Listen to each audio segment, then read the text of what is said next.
awesome. The North can sort themselves out as we go. Welcome everyone to the start of day two.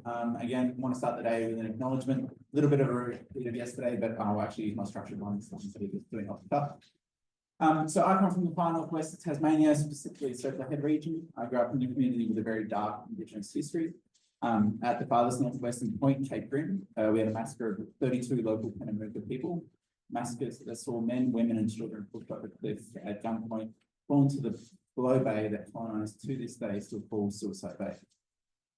Is this a fact that's widely known in my local community? Not really. I didn't really learn about it until I left the region and continued my schooling in the north of the state. Yet it is an event for which my community holds great shame to this day. My hometown also saw one of the largest rallies in recent memory, for the northwest anyway, with 4,000 four-wheel drive enthusiasts. After it was announced that 15 four-wheel drive tracks would be closed in the Upper Palm Conservation Area to protect important Aboriginal heritage sites.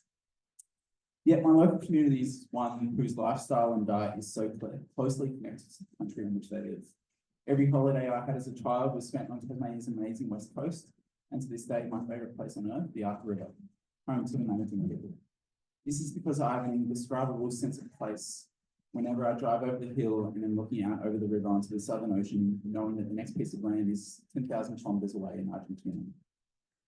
Today, I'd like to pay my respects specifically to the Tomajina people of Table Cape, the Lorena people of Rocky Cape, Papaloahina people of Robbins Island, Penamooka people of West Point, the Management people of Arthur River, the Tarkina people of Sandy Cape, the Peter and the Dick people of the north south of the Hyman River, and finally the Palawa and Pakana people and the Gadigal and Warrigal people who are the traditional owners of the lands on which the University of Tasmania has physical campuses.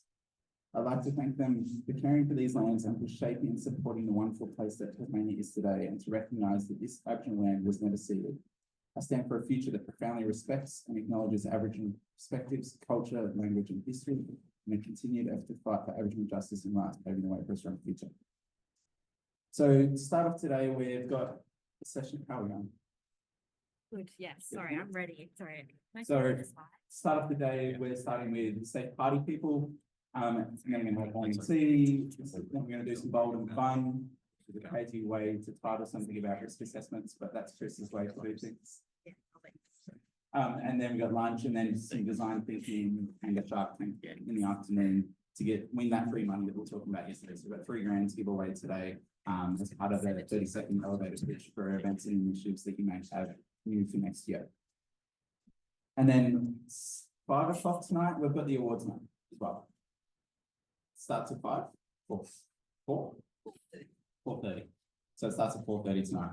And there'll be free drinks. There's actually free drinks this time. I lied yesterday, apparently, and I was very disappointed when I went outside and there was no free drinks. All right. So to start off, this morning we've brought in B and myself. We're going to be talking to the Safe Party people. B is from the Social Dance. What's the newest name? The Tasmanian University Social Dance Society. The Tasmanian University Social Dance Society. They run weekly events, classes, training, probably one of the most active societies on campus, an amazing group, have existed for a few years now, and have always had an amazing culture and a safe events environment. People, anyone, I've gone to a few of their events and I'm the most coordinated person where we meet, and they're always welcome to everyone that comes along to them. So I'll slowly introduce the B as they're ready to. Yeah, sorry.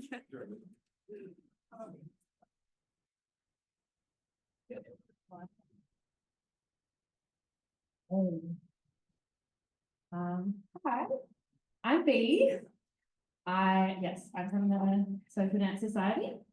So I'm the outgoing secretary, incoming president. I'm studying a Bachelor of Arts Science. I'm on the Sandy Bay campus. Oh, yes, you can go to the next slide. We're just sharing screen. Oh, you're sharing screen. Good. So yeah, I've been doing salsa dancing for about 3 years now, and I've been teaching it with the society for maybe 2 of those years. I've always been pretty passionate about consent and creating inclusive spaces because, well, traditionally partner dancing is No, a it's very because it was kind of one gendered twice. space, That's why. and traditionally there's like a lot of expectations around consent that don't really fit with what I believe is like an affirmative consent culture. You know, people have traditionally not been taught, you know, to ask other people for a dance in a way that they can say no to. It's kind of rude to say no in some spaces, and it's a pretty like gendered space. So we do a lot of stuff to make it the opposite of that at our society. It's a really fun space. Yep, that's a picture of me chasing auroras like last year. Shout out to Brian. So he's the outgoing president, incoming vice president. He created a lot of this content with me. We run like yearly teacher workshops and volley workshops for our volunteers, where we talk through consent education and creating inclusive spaces. And also a shout out to Adi. She's from the Sexual Assault Support Services, and we've had a couple meetings with her where we've kind of worked through like structures for how we respond to incidents if they happen in our society, as well as creating codes of conduct and creating like training materials. Yes, so next slide. So just some housekeeping before we get started. So some of the stuff we're going to be talking about involves topics of harassment and assault. It can be confronting. So if you're feeling uncomfortable, maybe can I just get like TUSA reps who have done their SAS training, put their hands up. So please feel free to go talk to one of them, or feel free to talk to me. I've done my sexual assault first aid training as well. I'm not a qualified health professional, but like I'm happy to just chat with you if you need someone to talk to and to point you to some resources. So if you need to get up and have a wiggle or leave the room at any time to take a breath of air, that's totally fine with me. Just another little pointer to respect the shared space. We're going to have some group discussions, and I hope that everyone feels like they can contribute. If you notice you have your voice takes up a lot of space in a room, be aware of that. And if you notice you're speaking a lot in the group discussions, that might be a chance to kind of step back and create space for other people to contribute as well. Because we're talking about consent a lot today, I'll give you a little pointer. One easy thing to do is if you want to give someone a hug, ask them. Or if you want to touch them, ask them. I always like to be asked for a hug. I am a huggy person. So feel free to ask me. And if someone says no, that's all good. Feel free to pop your hand up if you have any questions. Yeah. Oh, I didn't say my pronouns. So I'm B. My pronouns are they, them. If you are introducing yourself to someone, please introduce yourself with your pronouns if you feel comfortable, or pass if you're not comfortable. Correct people if you hear them using the wrong pronouns. Just be friendly. Don't be afraid to make mistakes. It's all good. Yeah, talk to us if something happens. Next slide. So the first part is going to be about creating a culture of consent in our societies. So I'll just give you like a thumbs up. So the first activity is in our like little table groups or who you're sitting with, I just want you to have a short discussion about what does consent mean to you. So like if someone asked you to explain what the word consent means, what would you tell them? Go. So this is the framework that the Sexual Assault Support Services use. It's kind of the tradition, it's the accepted version of consent that we go with. So affirmative consent occurs when a person agrees to behave a certain way or do something that someone else wants. It doesn't just apply to, you know, sexual behaviors. It can apply to things like entering someone else's personal space or asking them for a dance or, yeah, I don't know, something simple like asking someone if they're going to belay you when you're in the mountaineering society, or asking someone if they want to try a vegan cookie if you're with the vegan society. Consent doesn't just end at yes. Next slide. So consent, affirmative consent means you're taking extra steps to ensure that the other person is agreeing freely and comfortably. So think about Are they really saying yes? Are there any signs that they might be uncomfortable or feel pressured or not have the capacity? So some pointers are consent is enthusiastic. So, you know, are they smiling? Are they nodding their head? Do they have open body language? And also remembering like affirmative consent looks different for different people. So, you know, for some people, affirmative consent might mean I'm making eye contact with you. But, you know, like a lot of autistic people aren't going to make eye contact with you. So it can look different for people who are different. It's informed and specific. So let's say I'm asking you for a dance. This is the top of my head. So say I'm asking you for a dance and I'm asking you to dance salsa. I'd be like, hey, do you want to dance salsa? Let's say you say yes. And I say, are you happy dancing it open? Which is where we have kind of this much space between us. Are you happy dancing in closed? So that's a much closer position where I would have like my hand on the other person's back. Or are you happy with chest to chest connection? And yeah, so just make sure that you're being really clear about what it is that you want so that the other person knows what they're signing up for. It's an ongoing process. So just because I say yes at the beginning of a dance or another kind of thing that I'm asking for consent for doesn't mean that I can't change my mind or that I might feel different halfway through the activity. And it's important that we're continually checking in on each other and looking for those like non-verbal clues and encouraging people to like express if they are feeling uncomfortable and to use verbal signs because yeah, not everyone can pick up on non-verbal things. And yeah, consent involves thinking about capacity. This is a really important one for societies. So capacity is like, you know, if someone's under the influence of drugs or alcohol, they can't give you their consent because their ability to make decisions is reduced compared to someone who is sober. So think about that if you're at events where there's alcohol. There's also another aspect of like pressure. So people often feel pressured to say yes or act like everything's okay when really it's not. And particularly as like community leaders, this one's really important for us because we are in positions of power and there is a power dynamic between us and the people who are attending our events. So for example, as a dance teacher, if I'm asking someone who's a complete beginner to dance, they might feel like, oh, this person is like super educated and informed and I've just got to say yes to them because, you know, like they're the role model and they tell me what to do. And this goes into the next slide. People can't say yes if they can't say no. It's important to give people an out and let them know that saying no is okay because saying no is something that is, can't think of the word, it's kind of like frowned upon. Yeah, so an example of a easy way to do that is, let's say I'm asking my friend for a hug. Hey, do you want a hug? It's okay if you're not feeling like it.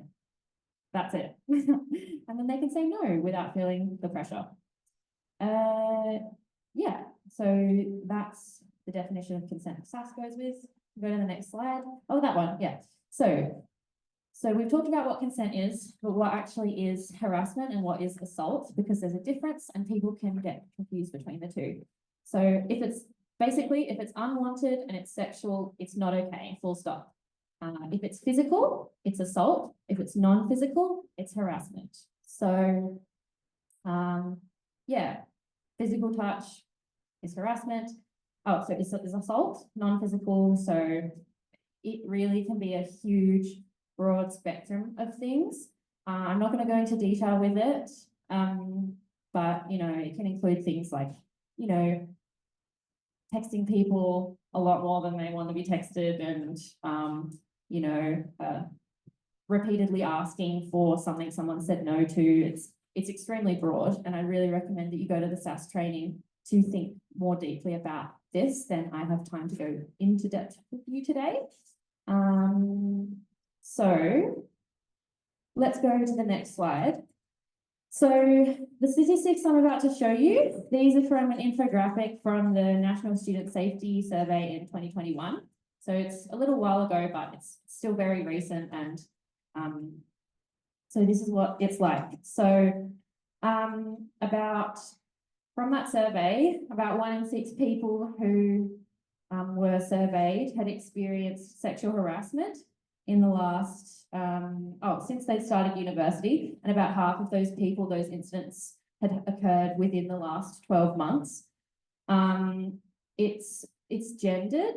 I just want to note when you're looking at this, so it's saying 11.4% of people who identified as female had experienced harassment, 2.9% of males had experienced harassment, and differently described gender. I'm pretty sure that they're talking about transgender and genderqueer people in that. So I just want to express there's a caveat for this. So having gone to SAS training and talked to a couple of the people who work there, it's very much kind of agreed and believed that the statistics for male harassment and assault are extremely underreported. They actually think that it's probably about the same in children. That's what they said. In children, it's the same. I'm unsure of what it is in adults, but a statistic I remember them mentioning is so on average it takes people about 25 years to disclose an incident. So like it's happening more than we think it is, and a lot of people don't actually understand what affirmative consent is and don't understand when an incident has occurred.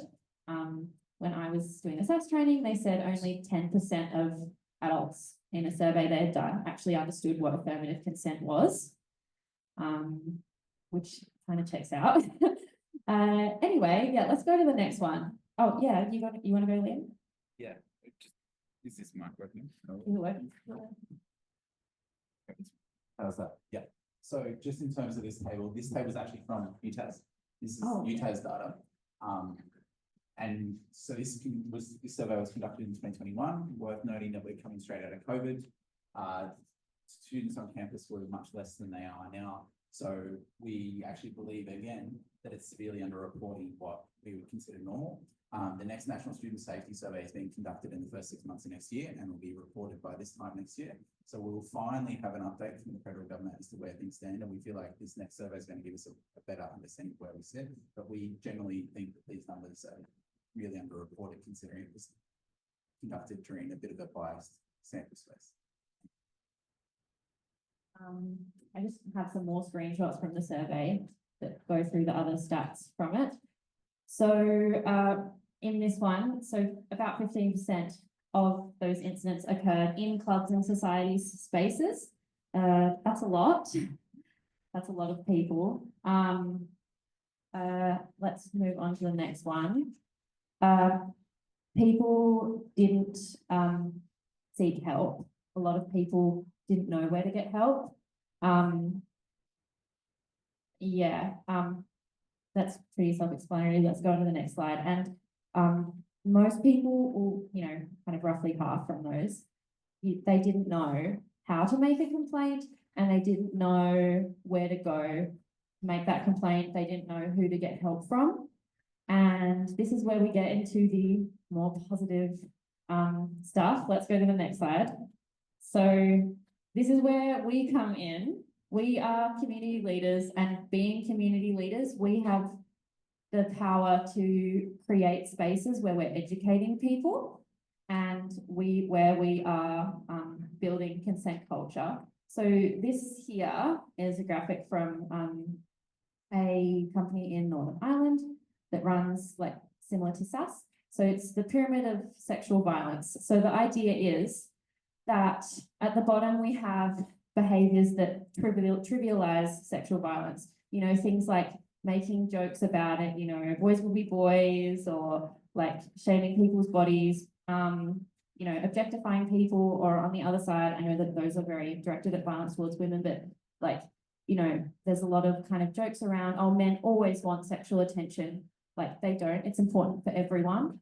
And when people kind of get away with those things at those bottom tier, it makes them feel more like they can move on to the next tier and be like, oh, it's okay for me to, then actually do something that's not consensual. So when we create cultures where it's not okay to do anything at the base level, it makes it a space where people feel like they can't move on. And, you know, it's less likely things will escalate. Doesn't mean things won't happen, but it means we're creating spaces where it's much less likely that these things are going to happen. So, next slide. This one is actually a bit of a heavy one.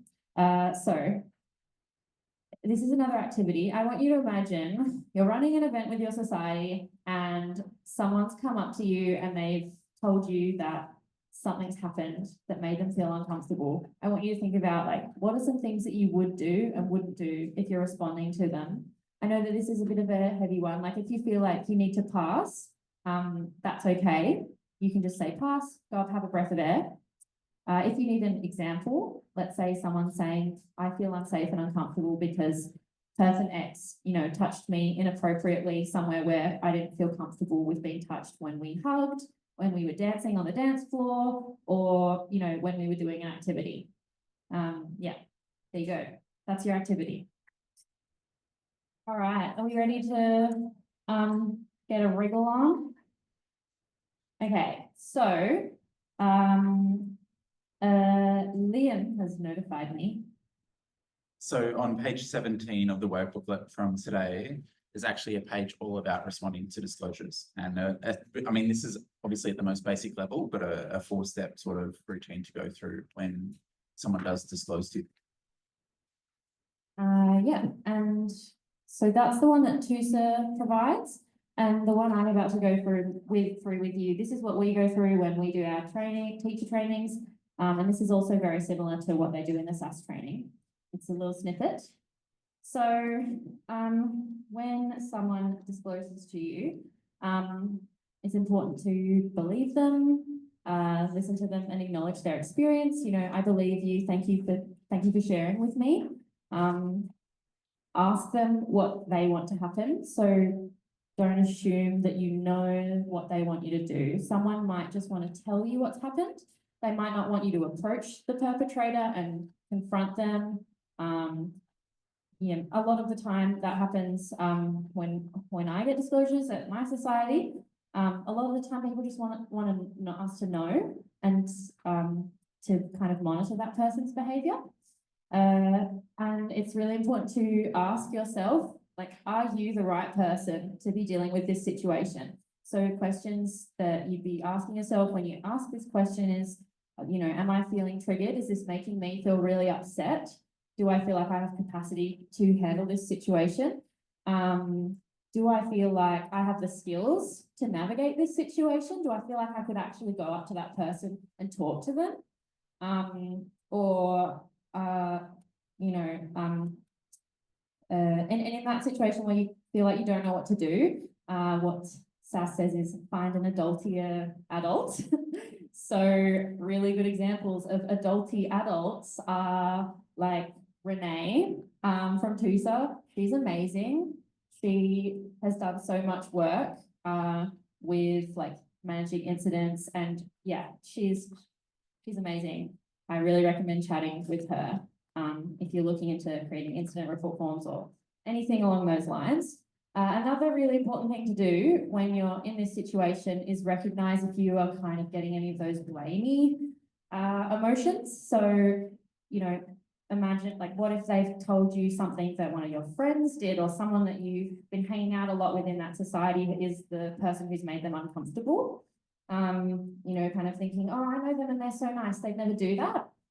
It's really important to remember that consent is really complicated, and sometimes breaching someone's consent, like, it happens. It doesn't mean you're a bad person. It just means that, like, we need to navigate that situation and make sure everyone feels safe and knows what to do moving forward. And I'm not going to go into like how we talk to people when we approach them, but I suppose a kind of little tip that I have learned, some language that we use, is instead of calling out behavior, we talk about calling in. So we're not saying, hey, you've done something wrong, you have to leave. We're saying, hey, like, this thing happened.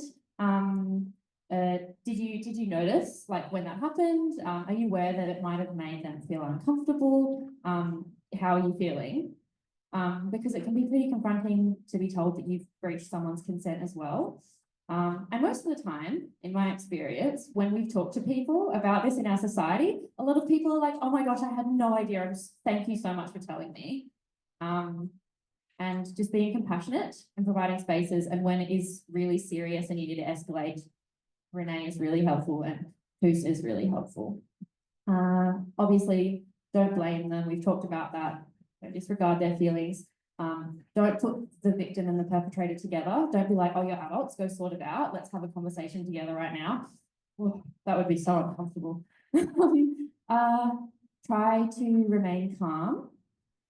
It can be a really big thing telling someone that something's happened to you and, you know, responding with lots of emotions. Oh, that's so horrible. I'm so sorry. Like, I can't believe that happened to you. Can make people feel more overwhelmed.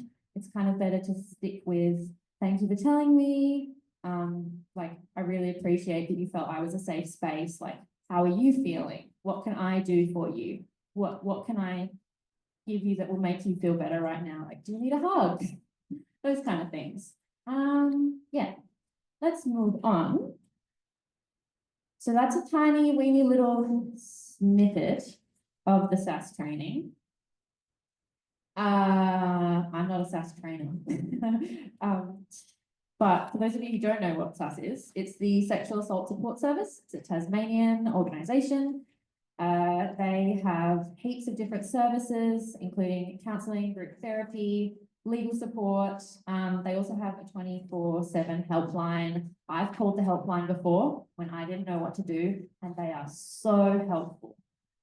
This is a great thing to do. Like if you're at a society and an event happens and you're like, oh my gosh, I don't know what to do. Call the helpline and just talk to them. They're so helpful. If you can't get a hold of, you know, any of the TUSA people.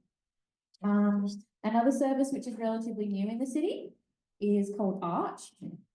So this is like a place you can go which has services and like different health providers that support people who've experienced sexual harm, and they're all under the same roof. So they've got counsellors, they've got specialist kind of police investigators who are trained in serious events and how to respond. They've got family violence workers, and they've also got medical professionals who can do forensic examinations, that kind of thing.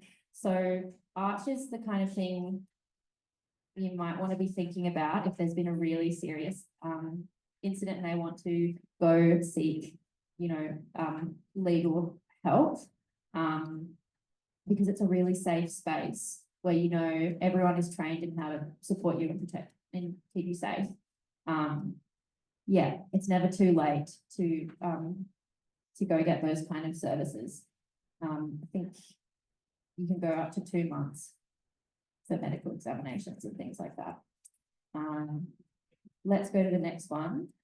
It's on campus. Obviously, there's like the Safe and Fair Community Unit. If there's been an emergency, you can call 000, or you can call campus security if you're feeling like there's something happening in your event that is unsafe, or you need first aid, or you just need someone extra to be there to support you. It's a good one to save in your phone, the phone number, if you haven't already. And the last slide before we get to kind of camp it for society-driven things is, if you don't know, please attend the free sexual assault first aid that TUSA is running. It's such a good workshop and it's free. It usually costs $150. And yeah, it's a really eye-opening experience. It's so helpful. Yeah, I can't recommend it enough to you. What I've just talked to you about is like a tiny snippet of what they talk about. And yeah, they're all just such amazing people. I would really recommend it. Put the date in your diary. It is Tuesday, the 4th of March from 4 p.m. to 7 p.m. Be there.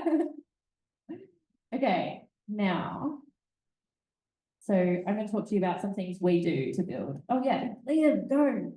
I just wanted to jump in there. So, I mean, when I first did my sexual assault first aid training, because oftentimes we can think that these issues aren't as big in society as they are really. And I remember once that really stuck with me for my first sexual assault first aid training was they said something like for every 2,000 victims they have present to them, 2 go to court, 2 being seen through the legal system. And sometimes so much is happening in the background that we're unaware of and such. So yeah, like within our roles, sometimes you come into our roles and you think that it's not going to be as big a thing within your societies as it is.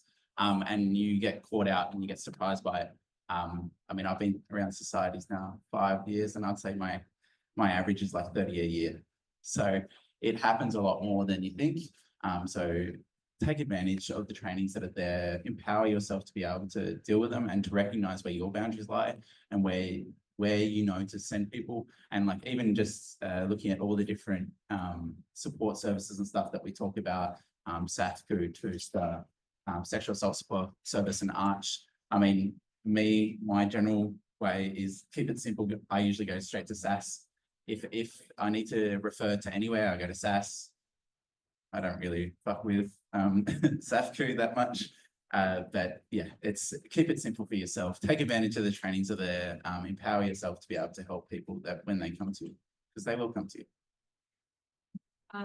Yeah, I thought it would be nice to add to that is there is this idea that because we don't see it, it's not happening. It is happening and it's everywhere.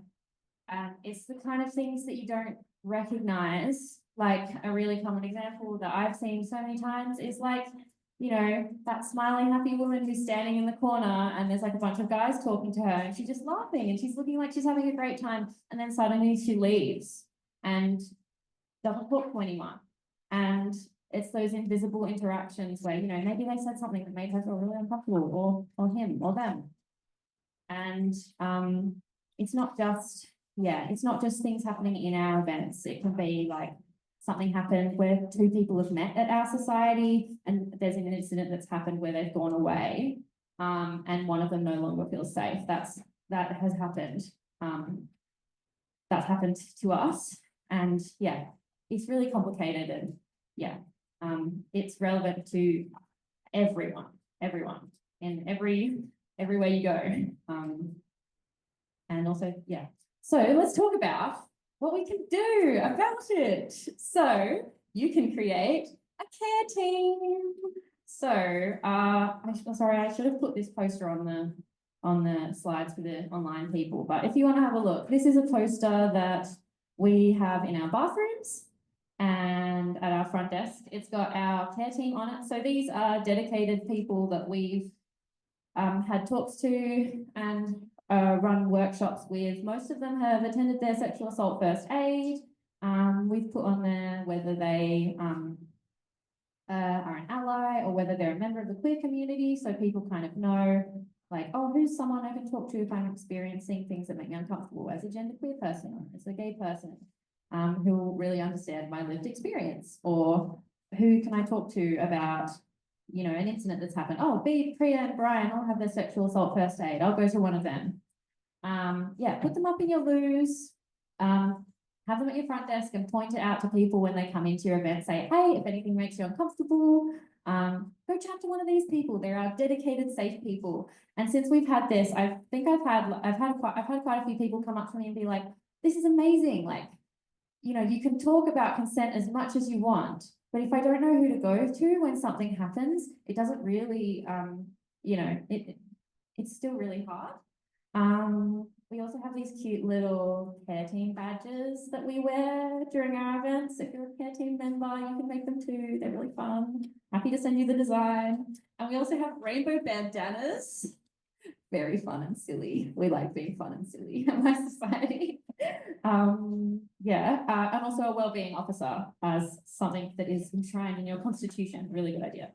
And next one is having a code of conduct. So we have kind of an abridged code of conduct. I might just hand these around the tables and you guys can have a look at them. So I'm just going to knit over. So our code of conduct ours is very dance specific, but you could create one for your society that's more specific to your society. So, you know, obviously no harassment, no discrimination. It's okay to say no if someone asks you to do something and you don't want to do it. What's the time? Yeah. We do a lot of stuff around everything is gender neutral, respect each other, keep a safe space. And it can also kind of extend to other things, like, make sure you have good personal hygiene when you come to our society, or those kind of things. And we have a much more in-depth code of conduct, which is, it's a document. It's a document. You can read it if you want. It's also being handed around, and it goes into things like, here are some examples of this is what affirmative consent interaction would look like. These are clear examples of what isn't okay. And also our full brief of our code of conduct also outlines what happens if there is an incident and what people can expect. It just makes really clear guidelines so that when things happen, people know what to do. Right. And also within the workbook, page 19 is another example of that's engineering's house rules code of conduct that they have at all their alcoholic events. NG Laneway and New Spectrum, they post it on their social media in the days leading up to events. And it's another great example of what a code of conduct could look like for your society. Yeah. Next one. Oh, I just want to point out, we got these rainbow bandanas with a grant from TUSA. Thanks, TUSA. And this is another thing we've recently just got with a grant from TUSA. We got an anonymous donation feedback box. It's a donation box you can buy at Officeworks. We will make sure you can't see into the box, obviously, but we've had an online form for anonymous feedback and incident reporting for a while, but people don't tend to use it. So we've decided to trial having something that people can physically put things in. Sometimes, even if we have our care team and our wellbeing officer, people might not still feel comfy coming to talk to you. So it's good to provide them an option where they can just write it down, particularly with really impactful incidents. It can be hard to talk about them. Yes, next, okay. So this one is a little part 2. So another part of kind of creating safe spaces is creating inclusive spaces. So places where we're welcoming of all kinds of diversity, people from different walks of life, people who identify different ways, people who come from different cultural backgrounds. I'm gonna mainly talk about creating inclusive spaces for LGBTQ people, QIA+ people, because that's kind of one of the types of diversity that I feel most comfortable talking about. But I want to caveat that people are so diverse. There's so many other types of diversity that I'm not going to talk about here. Be an ally to all kinds of diversity, educate yourself on disability, educate yourself on neurodiverse people, educate yourself on what it's like to be a First Nations person and what it's like to be an immigrant and to be a refugee. And what it's like to be someone who's low income, all those kinds of things. There's so much more. But yes, I'm going to talk about queer friendly spaces. So you might have noticed I'm a queer person. I'm non-binary. For those of you who don't know what that means that I kind of don't feel like I fit in the gender binary of male, female. I use they, them pronouns, lots of different pronouns that people use. We'll talk about that a bit later, but let's just move on to the next slide quickly. So I'm just going to talk about the ideas of privilege and kind of how queer people experience things a bit differently. So if you're not kind of familiar with the idea of what privilege means, there's a really good essay, which is it's about white privilege, and it's called The Invisible Knapsack. It's by Peggy McIntosh. You might have read it if you did first year sociology. So the idea is basically, if you have privileges, it's like you're carrying around an invisible backpack that's kind of filled with things that make it a little bit easier for you to get through life. So in terms of white privilege, that can be things like, when I watch TV, I know that the people I see are probably going to be representative of me and who I am and my culture. People who First Nations people, people of color, they don't really get that as much. And if I go to the chemist, I can buy a bandage for my skin and I know that it's going to match my skin color because they're all like quite pale, So those are kind of some ideas of like from that little essay. It's a couple of pages long, would recommend. Google it, it's free. So that idea can be applied to like the LGBTQIA+ experience. So some kind of examples are, being able to express affection for your partner in public without fearing harassment or violence. Being able to use a restroom without, thinking, oh, am I going to be welcome? Am I going to feel safe? Am I going to feel like I'm somewhere where my gender is affirmed, or am I going to feel somewhere where am I going to feel like I'm uncomfortable and misunderstood? Oh, I forgot to mention, I've got a free class pass. If you notice, if you recognize if you can tell me the names of all the pride flags, I'll give you the free pass. Or the person who gives it a shot. So, being an ally, this kind of applies to lots of different things. So, read things, watch things, listen to queer voices. This applies to just being an ally in general for different things, like read books about neurodiversity, read books about what it's like to be a First Nations person, listen to podcasts, check the news. If something happens, if someone says something that is homophobic, transphobic, acephobic, or just anything that's kind of discriminating against people, speak up. It's same idea as with our pyramid of sexual violence. If we let things happen at the bottom, flippant comments like, oh, that's so gay, or,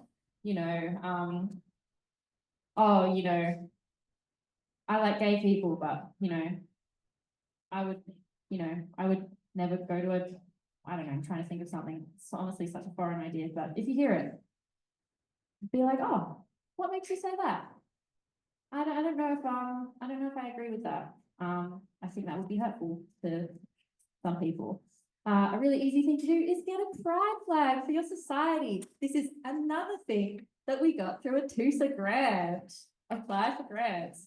Those of you who might not have seen it, this one is a newer version of the Progress Pride flag. So in the middle, the circle, the yellow with the purple circle is for intersex people. If you don't know what that means, so kind of the idea of transgender is you identify as something differently to what you were assigned at birth. So you're assigned male at birth, but you identify as female, you're a transgender female. So that's about your gender identity. Intersex refers to your biological characteristics. So a lot of people who are transgender have to fight to get affirming surgeries. A lot of people who are intersex have to, speak up about surgeries that they got that they didn't want to have. I'm happy to talk to you more about it if you want to know more about it. I'm not an intersex person though, so those are some kind of books that I've read recently, or videos that I've watched, or podcasts that I've listened to that I liked. So there's one about, asexuality, if you don't know what it is. The one in the corner is a little how-to, they, them. It's an introduction to, it's a really easy to read. It took me about an hour and a half. It's free on the Libby app. You can get it. YouTube videos, they're everywhere. And also, like, at the end, there's some asterisks because there's a little caveat, like, ask the LGBTQ people in your life how they want to be supported. Don't assume how they want to be supported. Don't assume that you know how to support one queer person just because someone else has told you that they want to be supported in one way. Like a really easy example is, let's say I'm an ally and I'm going to Pride with my gay friend. And, there's protesters who are kind of talking about how they don't think that it's okay to be gay. Some people might be like, I want you to yell at them with me. I want you to tell them to go away and that what their behavior is not okay. But some people might just be like, actually, that makes me really uncomfortable and I just want you to be with me and get me past that moment as soon as we can. And I don't want there to be any conflict. Everyone's different. Next one. Yes, so this is an introduction to pronouns. So what are pronouns? Pronouns are the words that we use when we talk about people. when we're referring to them instead of their name, and they often also refer to a person's gender. So, you know, let's say I've met Liam for the first time. Hey, Liam, what are your pronouns? He, him. Liam told me his pronouns are he, him. So let's say I'm talking about Liam. I love Liam. He's so cool and passionate, and he's amazing. I love him. Or let's say someone's talking about me. They'd be like, I love B. They are really cool, and they like salsa dancing. When should I use them? I would really encourage everyone to always use your pronouns when you're meeting people. Tell them your pronouns if you feel comfortable. Obviously, not everyone feels comfortable telling everyone their pronouns. I don't always tell people my pronouns because I feel like maybe sometimes they won't understand. But if you're someone who feels really confident in your gender identity, when you meet someone, say, hey, I'm B, my pronouns are they, them. And when it's another thing we can bring into our activities as clubs and societies when we're doing an activities and we're getting to know each other, say, hey, let's go around a circle, everyone introduce yourself with your name and your pronouns. Maybe don't do that in a circle, that can be kind of confronting. Like, talk to the person next to you, tell them what your pronouns are, and also give people a pass. A lot of people who identify with neopronouns or like use they, their pronouns or are transgender don't always feel safe sharing their pronouns. And it's important that we don't force people to share their pronouns. If you know someone's pronouns, it's also good practice to ask them if they want you to correct people when they misgender you. So some people might just be like, I'm just going to share my pronouns with my close friends, but if someone else uses the wrong ones, just don't worry about it because I don't feel safe sharing it with everyone. Another little hot tip. Oh, what to do if you make a mistake? A lot of people feel really afraid and uncomfortable, and it's a new idea. It's a bit scary, I suppose. Don't be afraid of making mistakes, but be caring. If you make a mistake, it's generally accepted that we don't say sorry. So I'll give you an example. Sorry, Liam, I'm about to accidentally misgender you. This is an example. So let's say I'm talking about Liam. Oh, I love Liam. She's great. Oh, he's great. Saying sorry or you know, giving a big apology can make people feel like they then have to kind of console you for misgendering them, which can be an uncomfortable experience. If you really want to apologize, something I say is, oh, my bad, moving on. Because it's kind of like taking responsibility, but it's not asking someone else to tell you, it's okay that you misgendered me, because it's not. And it, yeah, it can be really hurtful. But everyone makes mistakes and it's okay. Let's move on. So hot tips. Hot tips. This is the hot tips slide. If you're doing like a kind of pronouns intro to someone, avoid saying preferred pronouns. You might have heard this before. It kind of indicates that it's just a preference and that it's not something that just is. You know, my pronouns are just they, them. It's not something I prefer. It's not like you can use she, her, and I just prefer they, them. It's my pronouns are my pronouns. And if you notice someone saying preferred pronouns, maybe be like, oh, I think it's just pronouns. Always tell people your pronouns, even if it feels a bit awkward. I mean, obviously with the caveat of if you feel safe. Sorry, I've lost my train of thought. Oh, something that happens in a lot of spaces is like people will only start sharing their pronouns when they notice there's a genderqueer person in the room. That can feel really isolating, being a genderqueer person and walking into a room and suddenly everyone starts sharing their pronouns and you're like, oh, they're doing it because I'm here, aren't they? So just do it all the time. It can feel really confusing and tricky at the start, but I promise you it gets easier and it's less scary than you think it is. Be caring, as I said before, but don't be afraid of getting things wrong. We all make mistakes, and what's important is that we kind of pick up from where we left off and we're always trying. representation in your society is important. So in your promo, show people who are queer if they're there, or show yourselves holding a pride flag, being like, we love our queer community, queer people are welcome. And don't approach queer people and be like, hey, can you represent all the queer people in our society? Your representation needs to be authentic. Like, you know, if I'm looking for representation in our society, let's say I'm looking for someone, well, not looking for, but I've created a safe space, and I noticed that there's like there's a couple, you know, diverse groups of people, and I think that they're really great community leaders. Hey, I think you're a great community leader, and I just think you're such an asset, and I think that your diversity makes you amazing, and like I would love you to be on our organizing committee. That's kind of a more appropriate way to go about it. Also, don't take my word for it. I'm not the only queer person that exists. There are lots of them. There's lots of books. The way that I want people to be an ally to me is not how everyone wants people to be an ally to them.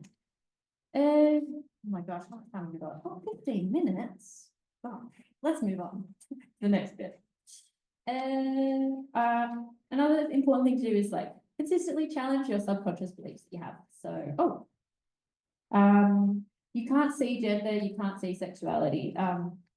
There are queer people in your society, I guarantee you. They might just not tell you. There's a lot of queer people in our society who don't tell other people that they're queer. But it's nice to know that you can feel safe and feel like you can tell people, which is a reason why it's really important to be allies. And so an example of this is, and this goes into, you know, telling people, picking them up when they say things that don't quite fit with like inclusive culture. I was walking down the street with my sister the other day, and someone was pulling into a driveway, and she was like, oh, I just didn't see him coming. And I was like, how did you know that it was a he, that they were a he? And she was like, oh, well, I saw their face. And I was like, oh, but you can't see gender. And she was like, what? Gender is something you feel. It's not something you, not something that you can see in someone's clothes that they wear. You can't look at someone and be like, oh, they're straight, they're gay, they're omnisexual, they're asexual. And gender expression doesn't equate to gender identity. You know, I suppose I have a pretty feminine presentation, but I feel pretty inside. And inspiration. These are things you can do to create LGBTQ safe spaces. So, representation, visibility, and leadership. When we are introducing ourselves, we introduce ourselves with our pronouns. When we do get into to know each other activities, we include pronouns. We have name badges and we put pronouns on them. So like when people come in the door, we give them a name tag. We say, hey, what's your name? What are your pronouns? My pronouns are, say what your pronouns are. If they don't understand, explain, write them down. And we have a visible pride flag. Next one. Oh, and also your promo is really important as well. So this is what people are looking to when they're coming to your events.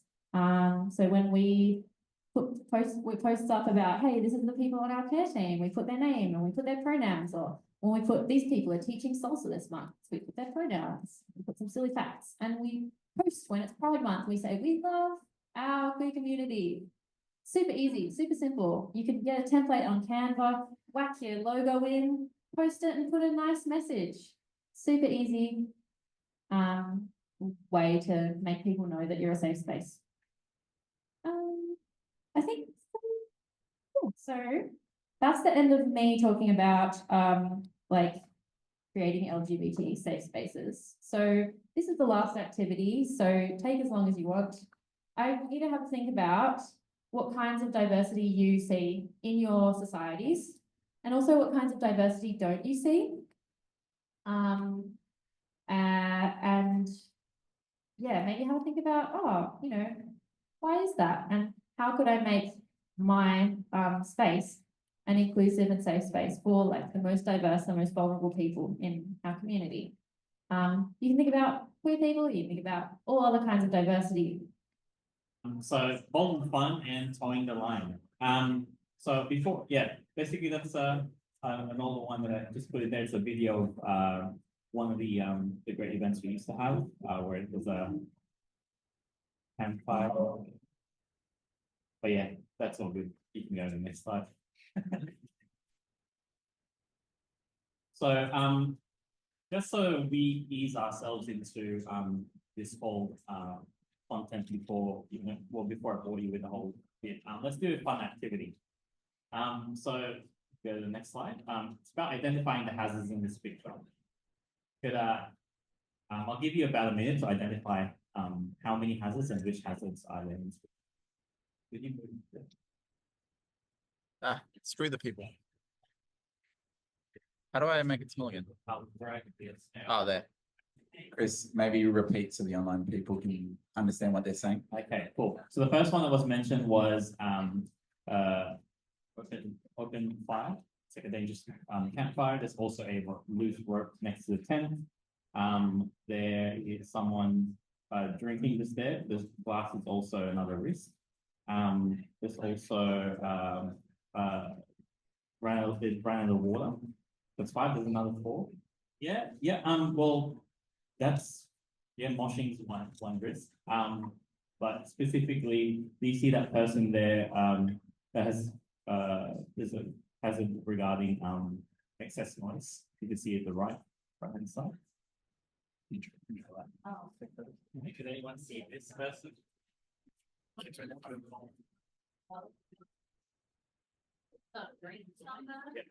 Sunburn, exactly, yes. That person right there in the middle. And you brought up about, well, I guess earlier, Sophie, was you brought up about inappropriate footwear. So someone's actually not wearing appropriate one. That's actually in there. Is it? I was joking. Yeah. Did you? Sorry, go to the next slide. Yeah. Yeah. So those ones. Now you won't always. I mean, this is obviously a massive festival. You're not really going to have this kind of event, but there's some shared risks for events, whether it's a big one or a small event. So one is food poisoning. Someone's whether that's just a dietary thing or whether it was actually because it wasn't handled, the food wasn't cooked or handled properly. We've also got loose wiring, which is a hazard. It's a trip hazard right there next to the tent, the bottom. Not enough water for a festival, especially involving alcohol. There's also someone who's sunburned. So for example, with our clubs and societies, they will definitely be giving you a lot of sunscreen for that one. So it's very sunny, but the fact that there's no sunscreen station, that's a hazard. That person next to the sunburned person is not wearing appropriate footwear. There's also someone who's just passed out drunk. It's also glass, which is itself a hazard. So for our events on campus, and this is something that is imposed on pretty much all the clubs, is that you can't have glass on campus. You could only use cans, and I'll detail that in a later segment of this course. But yeah, something about cans. And also, of course, the open pit fire and excess noise. So from that person there. Next slide. So other bits and pieces, as you brought up, excess crowds could be moshing, just their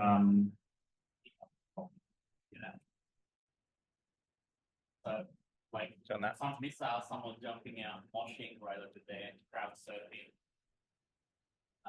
If you're running say a careers fair, like you're using like inflatable arches, if you don't have them tied properly, that's also a risk. And if you have personal injury, not having first aid kits, you don't have properly debriefed or trained staff to handle things, or then if there was an incident, where do you direct them? That's all pretty much detailed in the risk assessments, mitigation measures, which we'll go through. But yeah, those are some of the examples. Not all of them you'll ever encounter, especially if you don't do big events, but there are some shared risks depending on what activities you introduce to your events, regardless of how big or small it is. So, yeah, go to the next slide. So why do we do, like risk assessments? Or why do we go through this whole thing of having to complete a risk assessment and reading? It's because we're, governed by TUSA's insurance. So, there's some things that we, well, you, organizations under TUSA, you're governed by, TUSA's insurance, and therefore there's some things that you have to follow. So that means, this, at least just gonna go through these real quick, some photos. Basically, some stuff you can't be doing, like, for example, you can't, if you're lifting a forklift, you can't be like doing it like that. It's going outside, going, you can't be doing stuff like that as well, or, fixing that, your fixing, or like, if you're trying to climb up, you don't put random ladders, stairs. Some photos I just found funny, so I just tucked it in there. But yeah, or even like fixing something at all, or like it's fire hazard, it can't be standing around here. All that as well, like storage for ladders. So yeah, yeah.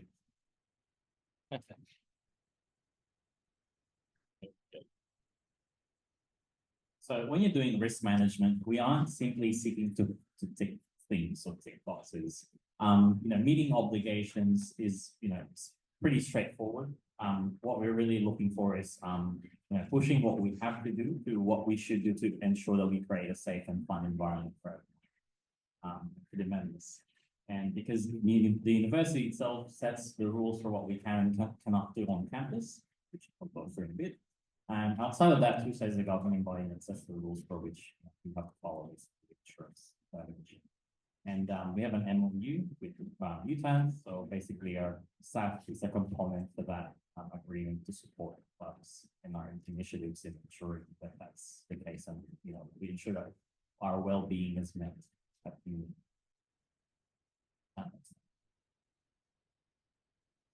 So what are some risks? A risk is anything that may affect the overall success of your event. So it's important to consider all risks involved with running and organizing your event so that you're well prepared if something goes wrong. So some examples could be like, bad weather, ruining your event, a barbecue gas cylinder, doing a barbecue could break out, that's happened. And someone trips over a power lead, or because you don't have enough cable covers, you have exposed area sections, or you have children at your events, or how do you manage intoxication at your events? So these are the few things you need to consider.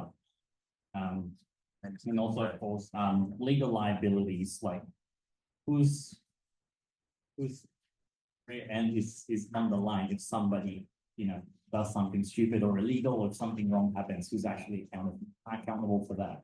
That's why we have to mitigate these things. And what if it's an honest mistake, or where will vicarious liability lie and in your situation, knowing now what about those relationships have with us and with the university.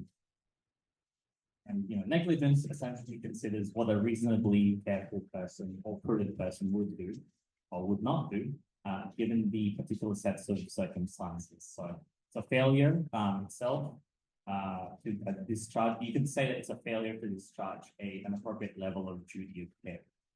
And duty of care is something that I'll highlight in the next 2 slides.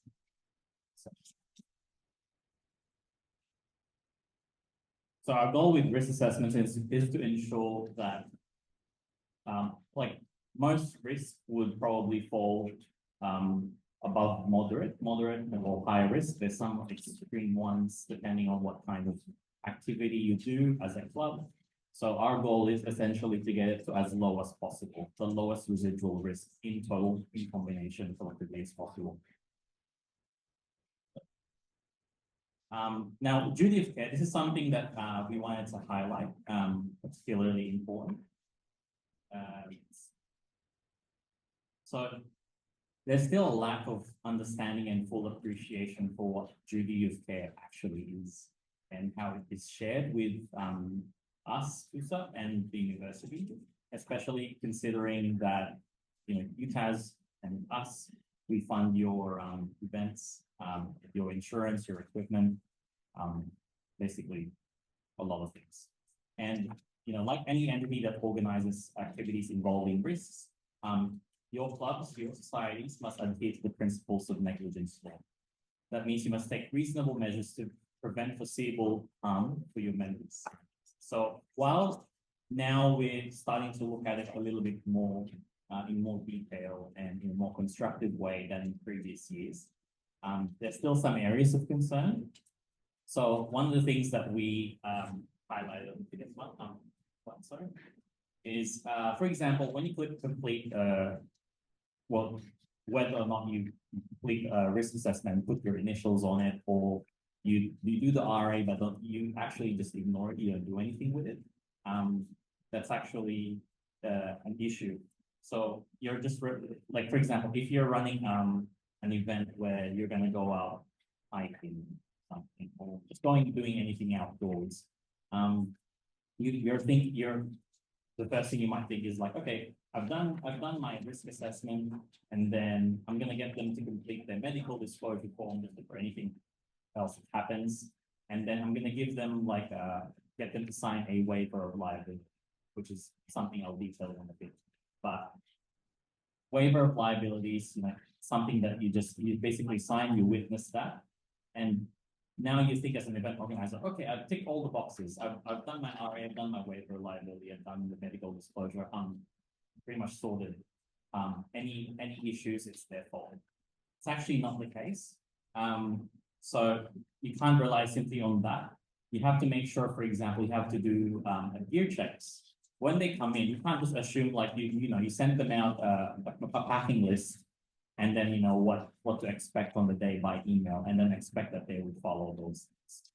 If they come ill prepared, and then you still let them come, that's actually a breach of your duty of care, and doesn't actually follow through with what you've done. So you have to make sure that if you find that there's a risk or an issue that might happen, that you put a stop to it and you address that, instead of just letting it go and relying on such documentation, because otherwise that's a breach of duty of care.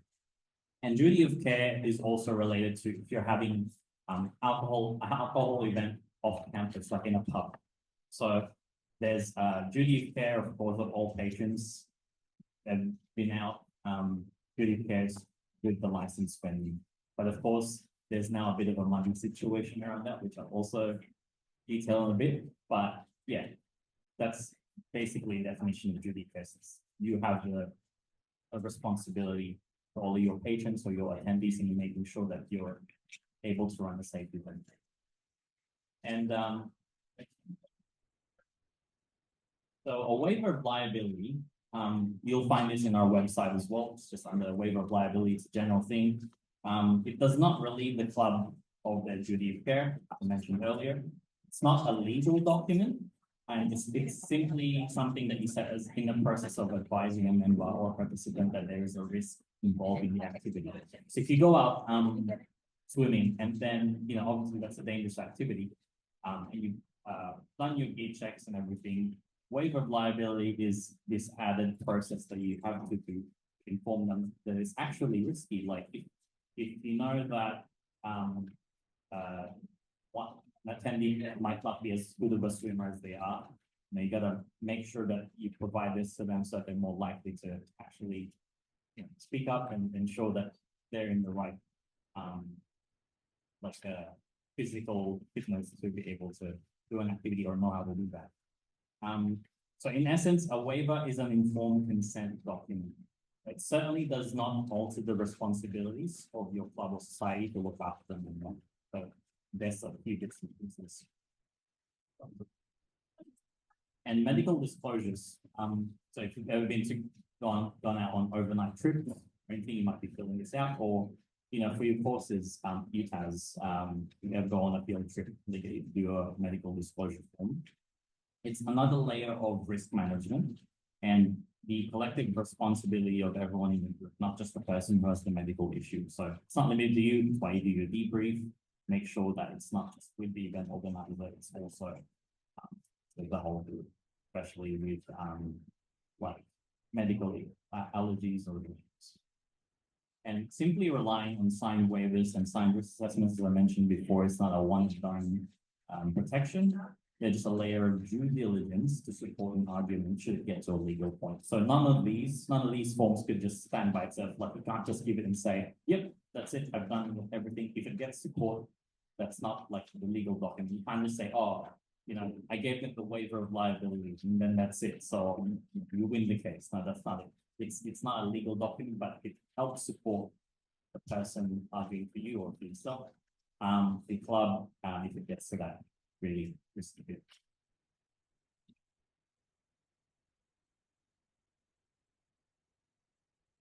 Okay, so I guess this is just now that we've gone through what I guess the ideas of like why we do risk management and duty of addressing that, which is a very important thing.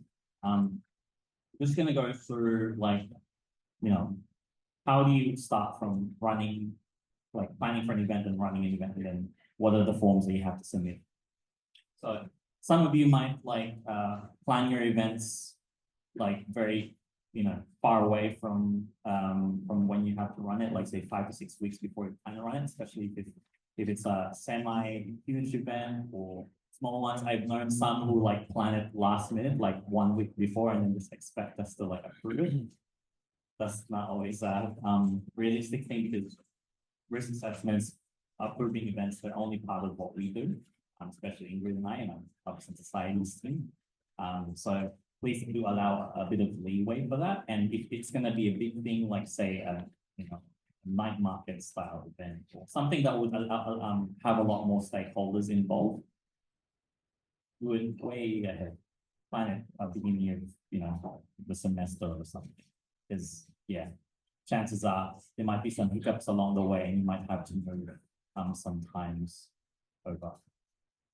Okay. So this is just an example of ones from MSS a few years ago, where they always do these night market events. It's a huge thing. They run it out here in the car park. And so the way they normally plan their events is normally beginning, but this was for the team a couple of years ago that did it. They're really good. They're very successful. They attract like 1,500 people for 2 months. So that's how far they plan ahead, like almost the beginning of the year, because it's a stable event. So if any of your societies have got like signature events, like stuff that you have to run, like a single event that you have to run every year, it's best to start planning, especially like address it when you're doing your handovers with your committee, with the new committee. Like let them know like this is what exactly this is something that we run every year. So make sure you prepare for that, make that your priority, and you'll be successful. Okay. So now we get into the boring bits. So this is an event application form. So whenever you run an event, the first step that you have to go through is going through rubric. So for those who have attended the rubric session yesterday, I might have shown this to you already. But that's the link up there. There should be a link on page 28 to 29 of your workbooks. That's part of what it looks like. Simple form, kind of like a Google form that you fill in, and you fill in those details. Please ensure to include as much detail as possible, because we can only assess your application based on what you tell us.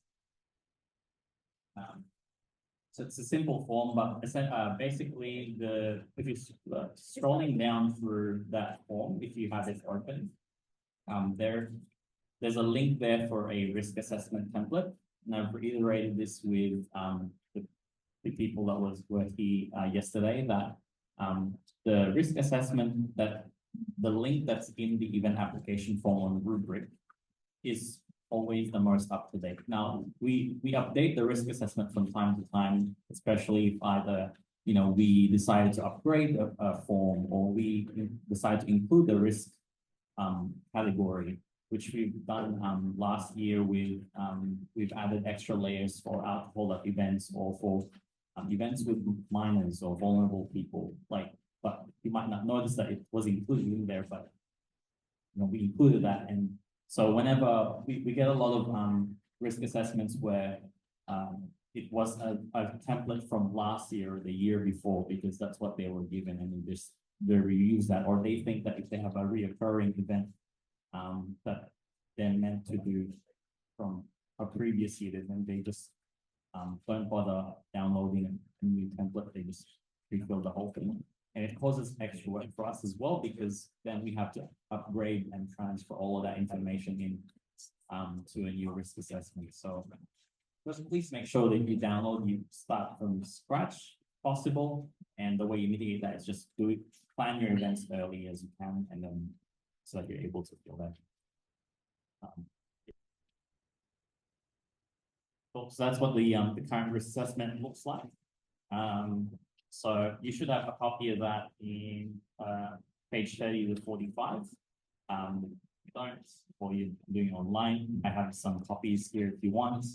You can see that there's different parts.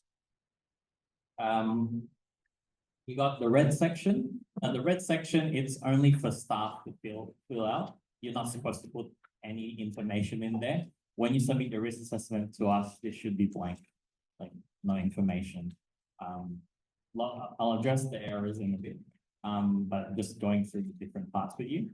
And of course, you got the event details here at the bottom. So please ensure to use, the full name of your event and your society, and ensure that it's consistent with all of your channels. So for example, you have the name of your event has to be in this risk assessment has to be the same as your event application and your grant application form and your social media. I've seen a lot of societies where they do a risk assessment and it's different to the one that they end up advertising, or it's different to a grant application form. So it gets a bit confusing, because a lot of our team, we do a crossover. So we have to ensure, like, okay, if I submit a grant application form, it has to be for the event that you've already ran. And if it's different, it will cause issues. I mean, for the most part, it's been okay, but just for administration purposes, please keep that consistent all throughout. And then of course, locations and dates and times, pretty self-explanatory. If you have a reoccurring event, or like say you run 10 or 20 times dates for the same kind of event, you might be thinking, oh, I have to fill 20 of these every time. You don't have to. So we have this slot here at the right for blankets. So a blanket is essentially like a document that toggles your overall different kinds of events under one blanket, under one document, so that you don't have to fill in 10, 20 of these every time, especially if it's like, say, for example, you do basketball, run like 2 sessions a week. So how many sessions is that in a semester, right? You don't want to have to do that. So you could do that with one form, but you have to be specific about like how many times you have to do it. If you know the dates, the specific bookings for those dates, attach them here. If you don't know, then just indicate to us, like, I run it every Thursday and Saturday from semester 1 and semester 2. Like, be specific, like say 42 calendar days. That means I have to run it, then we can account for how, like, reporting wise, how many sessions you've run, and on average, how many attendees you get. And then this goes back again to our reporting to SAT and our TUSA reporting requirements. Then of course you got the event organizers. Please make sure that you include full name, no alternate names, please, because this is legal document. So make sure that you use your real name, your position in your society, your phone, and your contact number or your email address. And please make sure that you indicate, like, if you've got subcommittees, but you haven't told us that you've got a subcommittee, and then we randomly receive a risk assessment from an organization that we don't know, please let us know so that we could actually account for that. And that you at least have a person from a society that we're affiliated with to actually sign the form itself, and also indicated on the event organizers that they're involved. And then of course, the food, alcohol, that's all fairly straightforward. if you're gonna have juniors attending at your event. Permits, now permits are just essentially like your application forms, which I'll go into detail a bit. And security contractor, normally you don't need to tick this unless it's like after hours, like say, for example, you're running a meeting and then you need campus security to open the door for you. It's not just indicate that in there. And of course, qualification submission. Now this one, I find a lot of errors in this one because it's either they tick and say, oh, I have a qualification, but where is it? So at the bottom here, this is the one that I've updated in the last 2 months is the link because it was broken before, so I fixed it, but I found that people are still using an older form and then they saying, oh, I submitted the qualification and like, I have received it. So yeah, just make sure that you upload it in there. If you think you've given, if you think that you haven't given us a certificate for an event that you're running for, say food handling certificate, and you think you haven't submitted it, just send it to us just to make sure that the process is easier. Because otherwise, a delay in that process would be that we have to reach out to you and say, could you please do these things? And that gets problematic when we go through very busy days, like the lead up to Clubs and Societies Day or Mini CNS Day or Student Leaders, Student Life Expo or or SHAG or anything like that. Like we do have patches where they're getting very busy. And so there's a lot of delays and you don't provide us with the right information or not enough resources, then that could cause some gripe, especially if you plan your events very last minute and you want to get it done now, so that way, campus services get it approved for some. And then of course, again, as I mentioned, with the signature declaration, the person that has to sign this is preferably someone from your executive committee that from a recognized organization that we're affiliated with, not like a subcommittee that we don't know. And of course, event descriptions, as much information as you can, because as I mentioned, we can only approve and assess your risk assessment based on what you tell us. Don't give us any surprises because that has happened. Lots of stories I'm pretty sure Ingrid and I could tell you.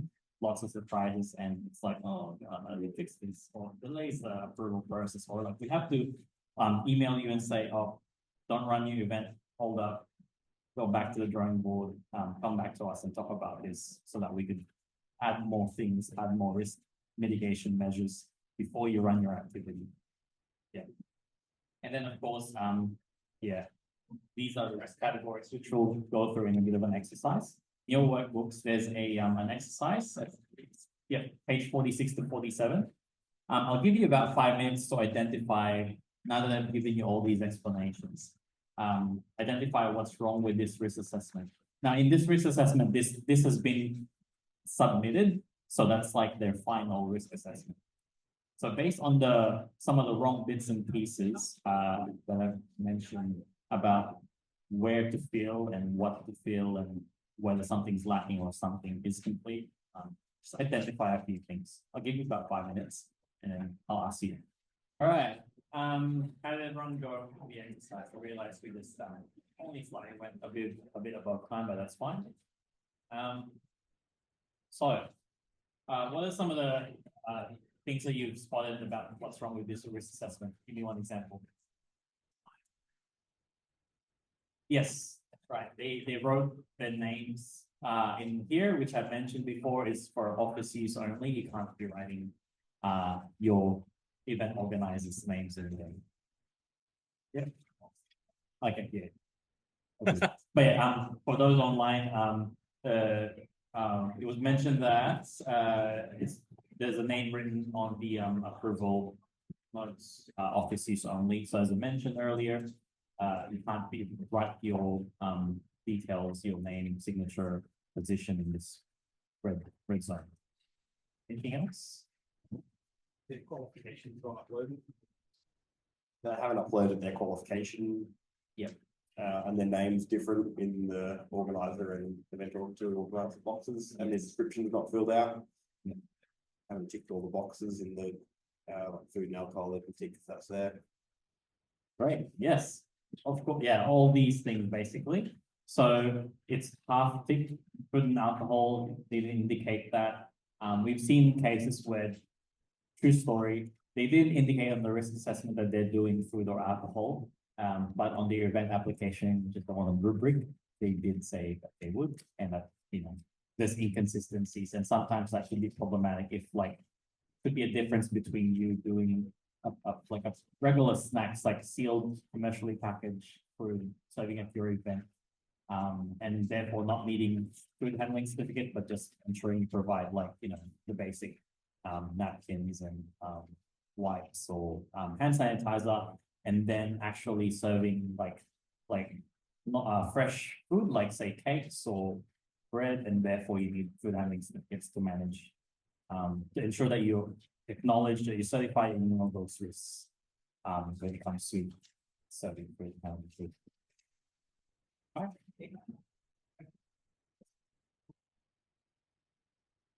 In the office use only part, there isn't a tick in the box saying the incidents and accidents report to. There's no tick in the red area. Yeah, It's on the risk assessment form, original, there is. well, nicely spotted, but yeah, by default it is tick, just in this example, yeah, it's could be an error, but yeah, you're right. That's something that we fill in ourselves, so that should be okay. But as you mentioned as well, with qualification submissions, you tick yes that you have qualifications, but you did not indicate who's actually qualified for what. Like you did not mention what qualification you uploaded. So for example, if you have both a food and alcohol type of event, you need to indicate to us who are like which one of your members are actually serving food and who has the qualifications to do that. Exactly the same thing with RSA for alcohol, or if you're having children at your events, minors, vulnerable people, you need to also indicate who held working with vulnerable people cards. But at the same time, apart from informing us of who they are, you also need to upload as well. Because sometimes people say, oh, this person did this or has this, but then we don't see any certificates. So you got to make sure that you do that and put the link at the same time. So to clarify, Chris, under any circumstance, should the clubs and societies need to touch that red box at all? This red box right here. Yes. No. So clubs and societies don't need to worry about it, even think about it, touch anything in it. Yeah, that's up to us. That's in our ballpark to see. And if you ever receive the risk assessment from me, you know that if you got like a relatively risky event, you're going to be bombarded with a lot of notes and comments. But they're essential to make sure that you're able to run, at least stick to the lowest residual risk possible for your events. And also, of course, just the names, putting in your location, dates, and times. Yep. I have a question. Yes. If it's like a blanket risk assessment and it's one where you'll be serving food, or let's say you have different volunteers from your members who come to those different events, should we provide you with regular updates on who's handling the food at each event, and how would that work? Yeah, so for this one, I think that really the easiest way is to just upload them. We do get a notification, at least now, you get a notification of if we've received a new qualification, like say a food handling. But you also maybe just need to email us and say, by the way, but as they come along, we're gonna send you, because on the form itself, you could fill in from which society the qualification is coming from. So it'll come to us as say you would, TSBS, and then there's the name of the one who uploaded it. But then we open it and it might be a different person's, but at least we know that it's from your society and you're the one who uploaded it. And just, casually drop us an email and say, yeah, we've submitted a qualification, so, and we could just amend it internally, and we could even say like, any, we say any club, club/society members involved with this, with food handling certificates submitted to TUSA, could do this activity, or is clear to do this activity. Yeah, so if like, yeah, so if you've already submitted a risk assessment, and it hasn't been approved, or it's already been approved and you've got someone who decided to rock up and say, I'm available to do this, I'm qualified to do this, and I want to be involved in your event. And you said, yes, sure. Then just, yeah, upload the certification on this link. Or the same link is available in our rubric form. And then just drop us an email and say, yeah, we've got this person. But if you have difficulty with uploading because it's broken, just email it to us as well, and we will file that into our system under the phone. Chris, if a society is doing multiple events throughout the year and they're having the same people using their RSAs and their food handling certificates, do they need to re-upload those certificates every single time for each of those events? No. So So they here's just the do it once. Just do it once, only have to do it once. And we do a check of that, like say, for example, if ever you give vague information about who exactly is qualified to do what, I normally check on, on our SharePoint essentially, okay, this person has submitted this form for this type of activity, and therefore they're clear to do this. And you might receive an email from me saying, okay, could you please clarify from this list of people, is this the most up-to-date list? I've done that with like one of the big societies that does barbecues, where he gave out this very big like table of like columns of like people who have food handling certificates and RSAs, and then it's kind of like we just have a communicate from time to time to clarify, okay, for this next event, is this complete? If not, please upload the next, but only once. You only need to do it once because we have that file for a while. Any other questions? Right. On the top of the the office only bit, there's of name. Whereas on the original, there's just name. All right, yeah, that's probably a typo on my end, but yeah, great catch. So with that one as well, yeah, no need to touch anything on the top. I'll amend that. I'll have that marked. For yeah. Good, awesome. Quick question. So if we do change our event name at some point in time, do we just drop an email to TUSA clubs? Yes. Okay. And make sure that, like, say, for example, you've done the same for a grant application, because the grant had to come in before the event, right? Make sure you also mention that as well. So that could, yeah. Like triage and fix that in, so there's no delay. And then fix that in for your social, make sure everything is consistent. Okay, got it. Thank you. All right. Any other questions? Good. All good. Awesome. And then of course, I mentioned this to a couple of people on the table. The name of the event organizer and the person signing it are two different things. There's been something that's happened in the past where actually it turns out the person in the event organizer is the same person it's the same person, but they just choose to use two different names. So because this is a like a legal document, you gotta make sure that you use your real name, your full name whenever you fill this in. Because in combination, as I mentioned, in toll with the RA, with the waiver of liability, any of that stuff, if you submit that, it'll help you mitigate things. Or if it comes to going into court, we could argue for you, and we could account for the people who actually attended the event, and who was in charge of organizing the event. And of course, No last name, so you gotta make sure you have your last name as well, and also an appropriate, like your position in your society and contact number or email address. And of course, no signature here, so just fill that in. The event description is very vague. Nowadays I've been seeing a lot of cases where event descriptions are just 4 lines, not really any information. They just advertise how good their event is, but not actually what the event is gonna entail, the program. So One of my cheat codes from when I was doing risk assessments, which I still do sometimes, I just copy and paste what I put as the QPay event description and what I put on the Facebook event. I just copy and paste across all 3.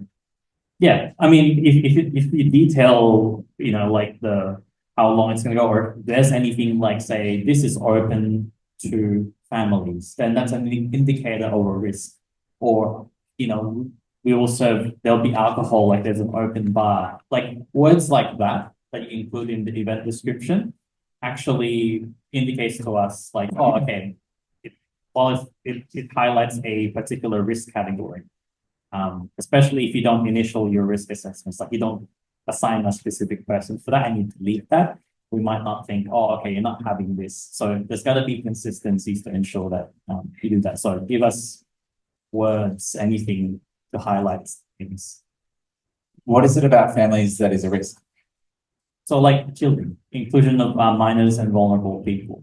Like we might not necessarily indicate that because there's a lot of, I don't know, like odd cases where they would say tick no here, but then on the event description, it's inconsistent. They say it's actually going to be, we're inviting people, inviting families, inviting minors on campus.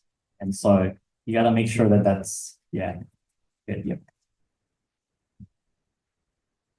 The note of that one. If you're holding an event that doesn't exclusively say whether or not it's for over 18s or under, and you do have a family come along, what's the case when you do have kids that do pop up at the event and you weren't really expecting? We've had a situation where the families come along and they've brought their 2 little kids and we've got, oh God, and had to put all the big scary machines away, which was sad to me because I really liked it. Yeah, that's a slightly tricky one because you know, everything's accounted for, like in terms of paperwork and everything, and then suddenly that randomly turns up. It does happen at events. I would just say, inform the parent really, like ensure that the kid itself, the children, they're strictly supervised because, as we mentioned in yesterday's sessions, like anyone under 16 is not insured. Personal insurance is recommended. So anything happens, it's a very muddy area. Tell the parents can see that they're at risk. Yeah. You can indicate that verbally if they bought a ticket. You know, you could put that in as an acknowledgement, as a discretion thing, but then also like a sign. So for example, one of the careers fair earlier this year, they were, you know, like they weren't exactly expecting families or kids, but in case they did, what they did was they had a sign just at the table. So that way it's an acknowledgement by entering this premise, you know, you're responsible for and you're you know, parent guardian, you're responsible for people.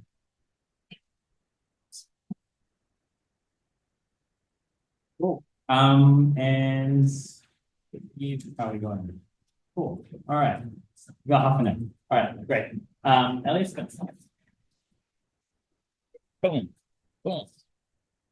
Yeah, you can go to the next slide. Boom. Boom. Yep. Yep. And just to summarize, of course, the event, the blanket risk assessments, as I mentioned before, just make sure to be accurate, like try to indicate how many sessions you could run, even if you haven't booked venues for those dates. Even if you fall under, that's fine, just let us know. But ideally, keep us up to date. That way we can account for numbers.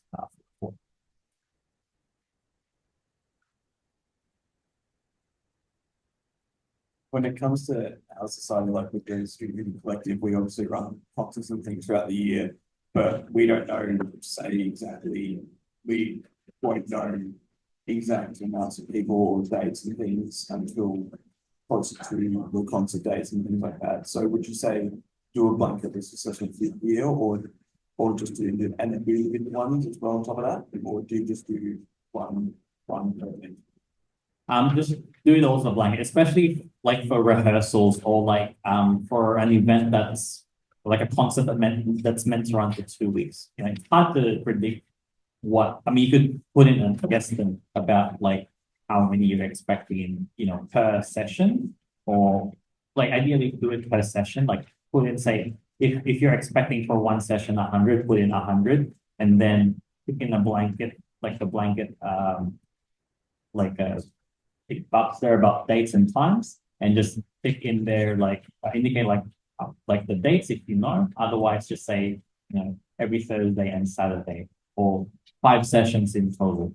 Therefore, we could multiply and okay, you're expecting 500 for 5 sessions, for the whole 5 sessions.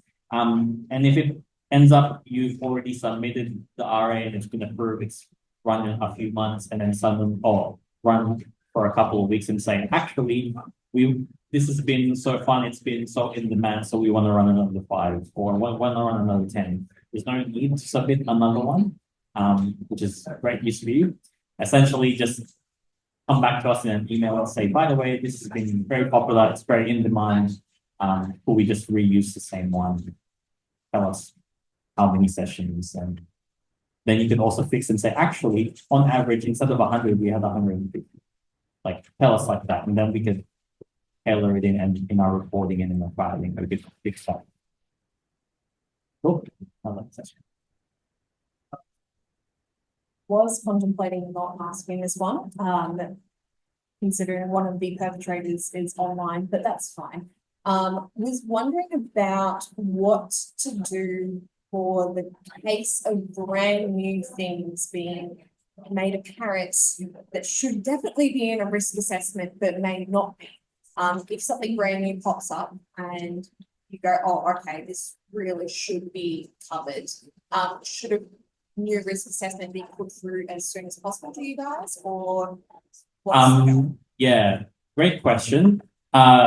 Look, like a lot of these things, like for example, like the minus thing, like that evolves over time, like that's something that we've added as a new risk category. For the most part, you'll just have to come to us first, talk to us, because there might be different kinds of risk mitigation measures that we might put in there, or we might consult another organization before we actually put it in officially. But yeah, just let us know first, and then we will amend that. Not all applicable risks are in this particular template, because otherwise, if there was, this RA would be too long. Will go for more than 14 pages. So we do have our internal risk register. So if there's anything in there, like say campfire, or you doing that riding thing, or pets on campus, that's actually in our risk register, but it's not in here. It's a very rare case. We've only indicated here like what's usually very frequent or very common occurrence in RA. Chris, do you think every society that could get blanket risk assessments and make their lives a hell of a lot easier do it? Absolutely. They do 200%. Like I think it'll be a lot easier if they do a blanket risk assessment. Like so that would save you time. And the thing is, if there's any minor updates, it's simply an email. You don't have to go through the whole tedious task of filling out the application form again and then doing an RA again. But unfortunately, I've seen cases where people actually do that again. They go through the whole thing and resubmit, and then what they attach is their pre-approved PDF version of the risk assessment from way back. And it's like, you don't have to do this. You just let us know by email. We amend it, we re-sign it, and then send it to you. So yeah, make it easy for yourselves, because we want to be it to be easier for us. Yeah. Oh, sorry. So for this one, it depends. So if you're applying for a blanket risk assessment, it lasts. So let's say you applied, I don't know, somewhere in February or early in the last 2 months or so. if it's an event that you expect to run for the full year, then the end date would be the 31st of December. And so that's like a standard. But if you are trying to run events next year, because your affiliation expires the 31st of March. So let's say right now you're planning to run a summer event. You could apply for a new one, but your end date would be the 31st of March. Because at that point, we would normally expect your committee to be different, unless you've already had your AGM and you've been successfully reaffiliated already for next year.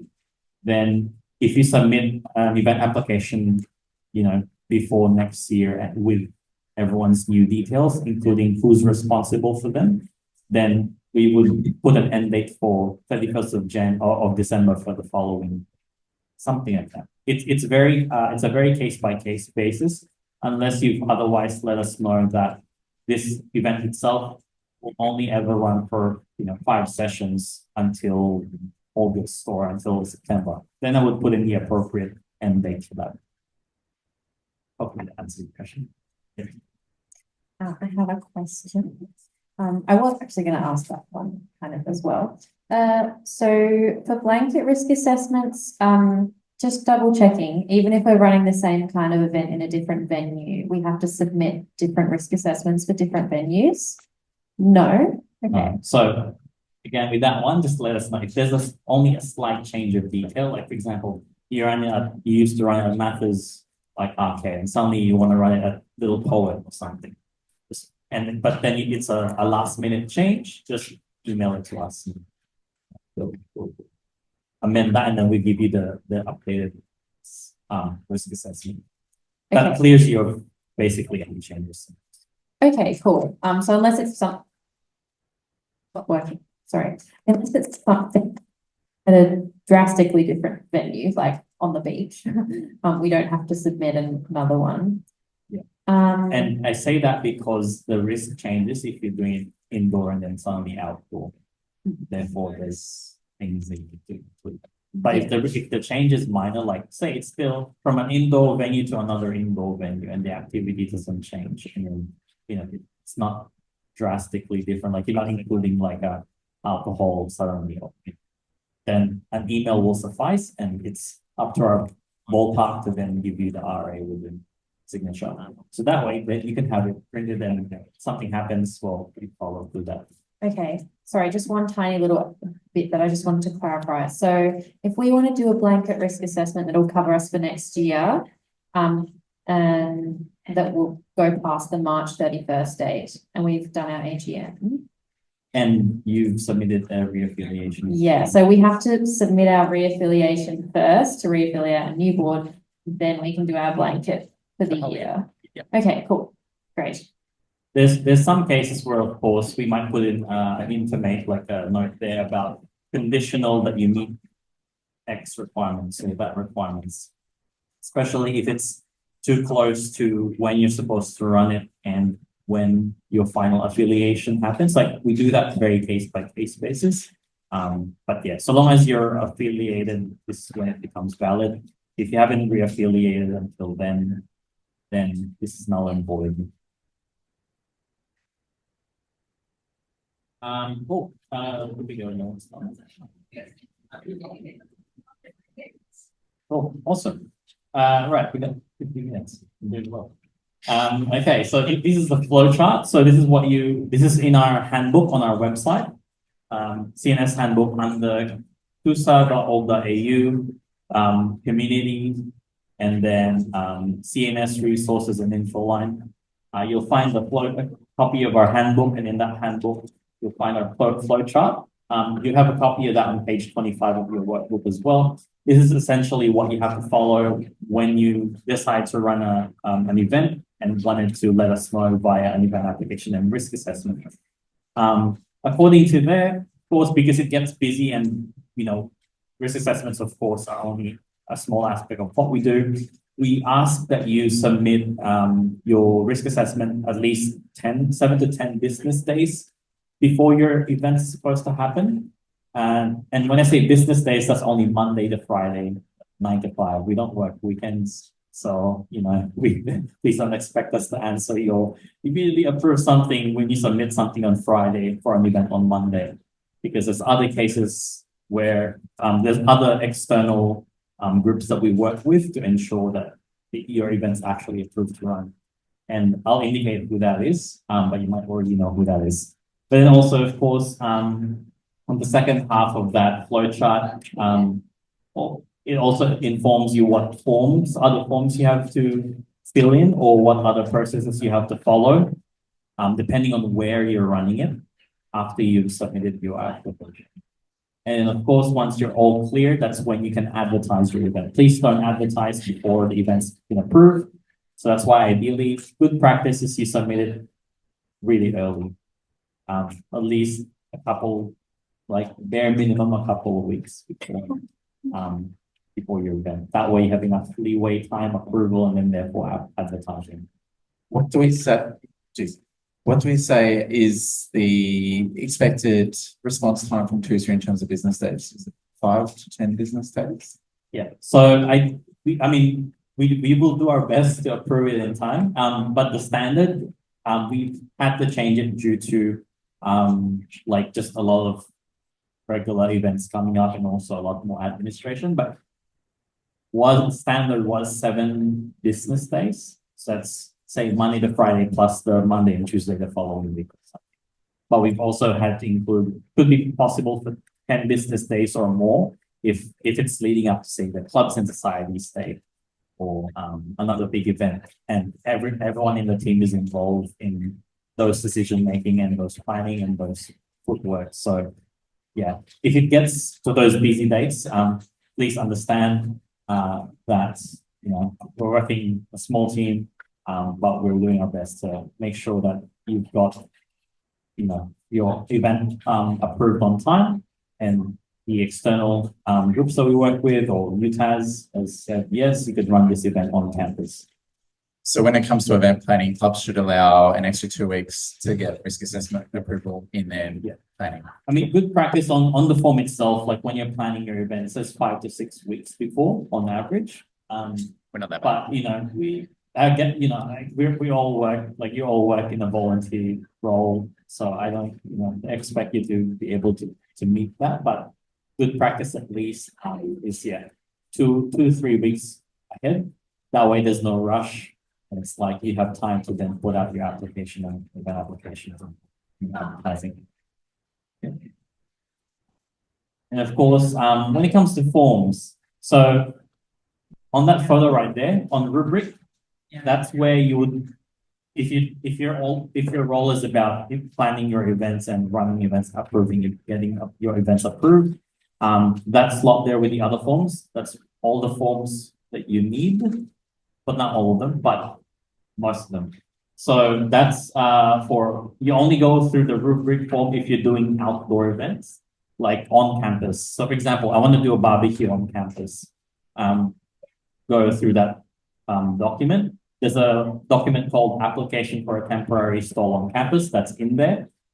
If you're having alcohol on campus, you need a liquor permit from UTAS. That form is in there as well. And also if you're wanting to hire a TUSA managed venue. So TUSA managed venue in Sandy Bay, it's only this ref, which is available for you to hire around your events. There's also the clubs and societies room that's up here, and also the AV boardroom upstairs. Those are the only things in Sandy Bay on campus that you would need to use that form. But for everything else, it'll be on the next page later. Events on campus. Our best friends at Venue Hire. Shout out to Sharon and Sean, who I've been on so many times. That's the link that you have to go through to basically get your events if you want to run an event indoors on campus. They have a specific process in how they do this. So next slide. So if you click the how to book form, they have a list of rooms that they manage that you have to book through them. Generally speaking, and this is not just limited to like Sandy Bay facilities. It's also in the CBD, and it's also up in Burress up north. They manage a lot of rooms. So they're the ones, most frequently would go to book spaces. But also on campus stuff. So if you want to run like an event just in the grass, outside in central courtyard, they're also going to be the main contact. So this is the form that they've updated. They've actually changed the signature at the bottom just so that they could refill it with your own thing rather than a digital signature.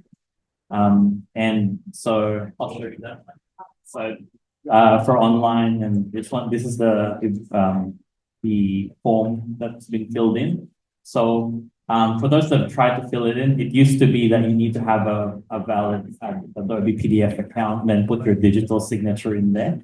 They've actually eliminated that now so that you could actually just copy paste your online signature and then put that in there instead of this.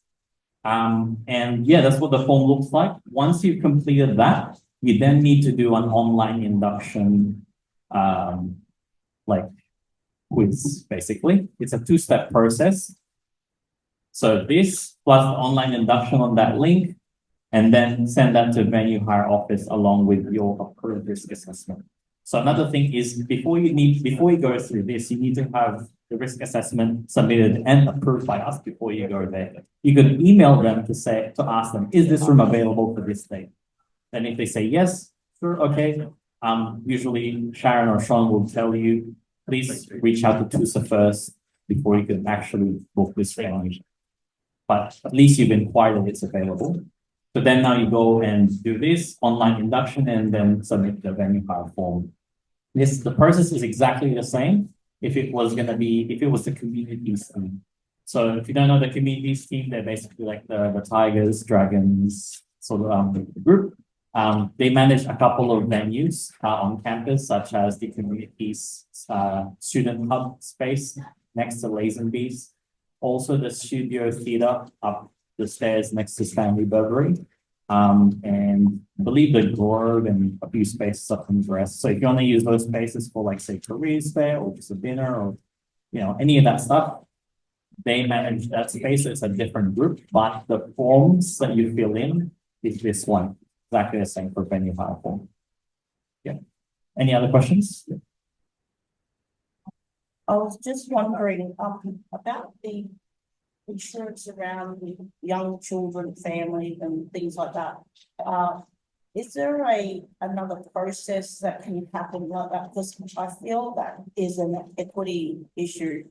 As far as, like I say, a single mother that is online who can't come in here because she can't find someone to look after her children and wants to come to an event, but needs to bring her children. Does she just not turn up? Does she not come? Single parents, things like that. How do we get around that issue? So look, the personal insurance itself, it's extremely strongly recommended, but it's not necessarily, I wouldn't say it's a barrier. Well, it is, but it doesn't actually stop them from coming. But what I would recommend is you inform them best practices. So just make sure that they're not going around and unsupervised. So that way you mitigate. It's better not to have the event not have any risk than have paper. So to be fair, just be making it clear to them that they're at their own risk. Yes, and also exactly. ensuring that your committee has working on vulnerable people checks. Yeah, because so with working with vulnerable people, really, it's unlike a police check, it's a continuous check to make sure that you are suitable to work with children. Unlike a police check where it's just a one-time check of your records history. So that's why that's important. Is that check also worthwhile for, oftentimes clubs don't realize that they have 17-year-olds in their club as well? Yeah, it's useful. Yeah, definitely. It's better to have them anyway. They only cost about $20 for, of which you can get a grant for maybe? Yeah, you can ask. I mean, to be fair, I'd be annoyed if TUSA said no as the president. Yeah, no, yeah, you can definitely apply for it. We've done that for wilderness first aids. Yeah. Yeah, cool. Yeah, exactly. We don't ask, you don't know. You know, sometimes we also might have to double check ourselves and like, okay, make sure that this is correct what we're saying before we say it. Deliver it. But yeah, so with that one, with children, really just ensure that you have informed them, make sure that, you know, they're aware that it's in their ballpark, the risk is held by them, so that way when something happens, they don't just go and go through the legal route, because the liability is supposed to be, and they know that, they're not covered insurance if something happens. Yep, and of course, paperwork, we're almost out of time. Woo. So food and beverage, so that's just the flow charts to follow them. One for food and alcohol. So for alcohol on campus, if you plan to sell alcohol on campus, then these are the steps that you need to follow. You need to have an event application and risk assessment approved, like submitted and approved, and also through rubric, and complete your liquor permit that's also in rubric, and either the indoor temporary stall application or out like a venue hire form, depending on where you're doing it. And then send all of that to TUSA. We approve that, and then we send it to campus services or communities if there are mostly campus services. And then once campus services approves that, then we will send you back the whole signed document. And then that's the only time that you're supposed to go to TAS Liquor and Gaming to then apply for a special permit. So the special, yeah, they call it a permit. Sometimes we call it a license. So when it comes to alcohol, there's two things that you need to get if you're running on campus. One is a university liquor permit. The university liquor permit is basically them saying, I approve of you to run your event at the university premises.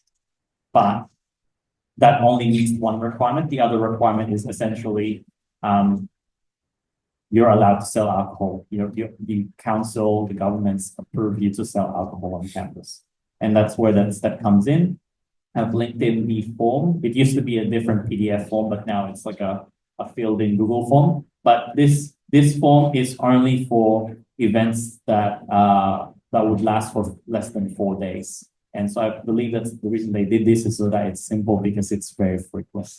I mean, I assume just about every society would only run alcohol events for less than 4 weeks. So yeah. And to clarify, Chris, if clubs aren't selling alcohol, but there's just alcohol at the event, they don't need to do that. Yes. Yeah. You don't need to do this if you're not selling alcohol. But if you're doing it off campus and you're gonna say run an alcohol event at a park somewhere, the rules might be a little bit different. So it's best to consult the related city council for that. Let's say we're not the city council or Hobart City Council. On your risk assessment, it does indicate who you should contact if you're going to have that off campus. Billy, you have a question? Ron? Yeah, he's trying to find the unmute button, obviously. Not all of the screens are interactive. My bad. Hi, Chris. I've got a question about the event application plus the risk assessment and the cycle with regards to that. So if I phone up and ask, for example, Sharon, have you got this particular venue? And she says, yes. She says, fill in the form. Now, if you fill in the form, you've got to put a risk assessment. Yes. But the thing is that the risk assessment form, if I attach that, I haven't sent it to TUSA for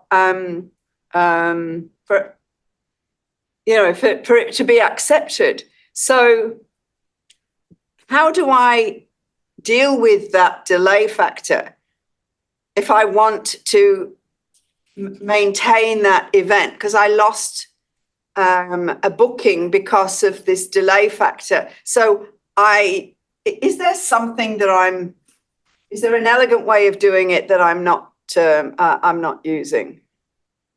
Yes. So as I mentioned on the flow charts and previously, it's best to submit the event application and risk assessment first, go through us first before you do anything. And But Chris, the event application is to the venue hire people, the risk assessment is to TUSA. There's two departments. I have to attach the risk assessment, which has to go to TUSA first before I can attach it to the event application. Meanwhile, I've got a temporary booking with Sharon, which I could lose because it might take 7 to 10 days for that risk assessment to come back. And therefore, I'm caught between a rock and a hard place.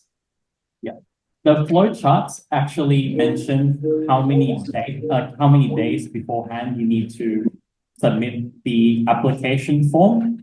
Essentially because campus services themselves say they need at least 7 business days to approve a form because they also are a separate department. So that's why it's best practice, as I mentioned, to submit any events, plan your events at least 2 to 3 weeks ahead, more if you need, if it's a big event. That way you have the approved form that then you need to send to campus services. Campus services doesn't have an event application form. They only have a booking form to actually book the venue, but they will always come back to you and ask you, have you gone through to TUSA? Have you submitted an event application form? If you've already had an event approved, could you please provide us the approved risk assessment form?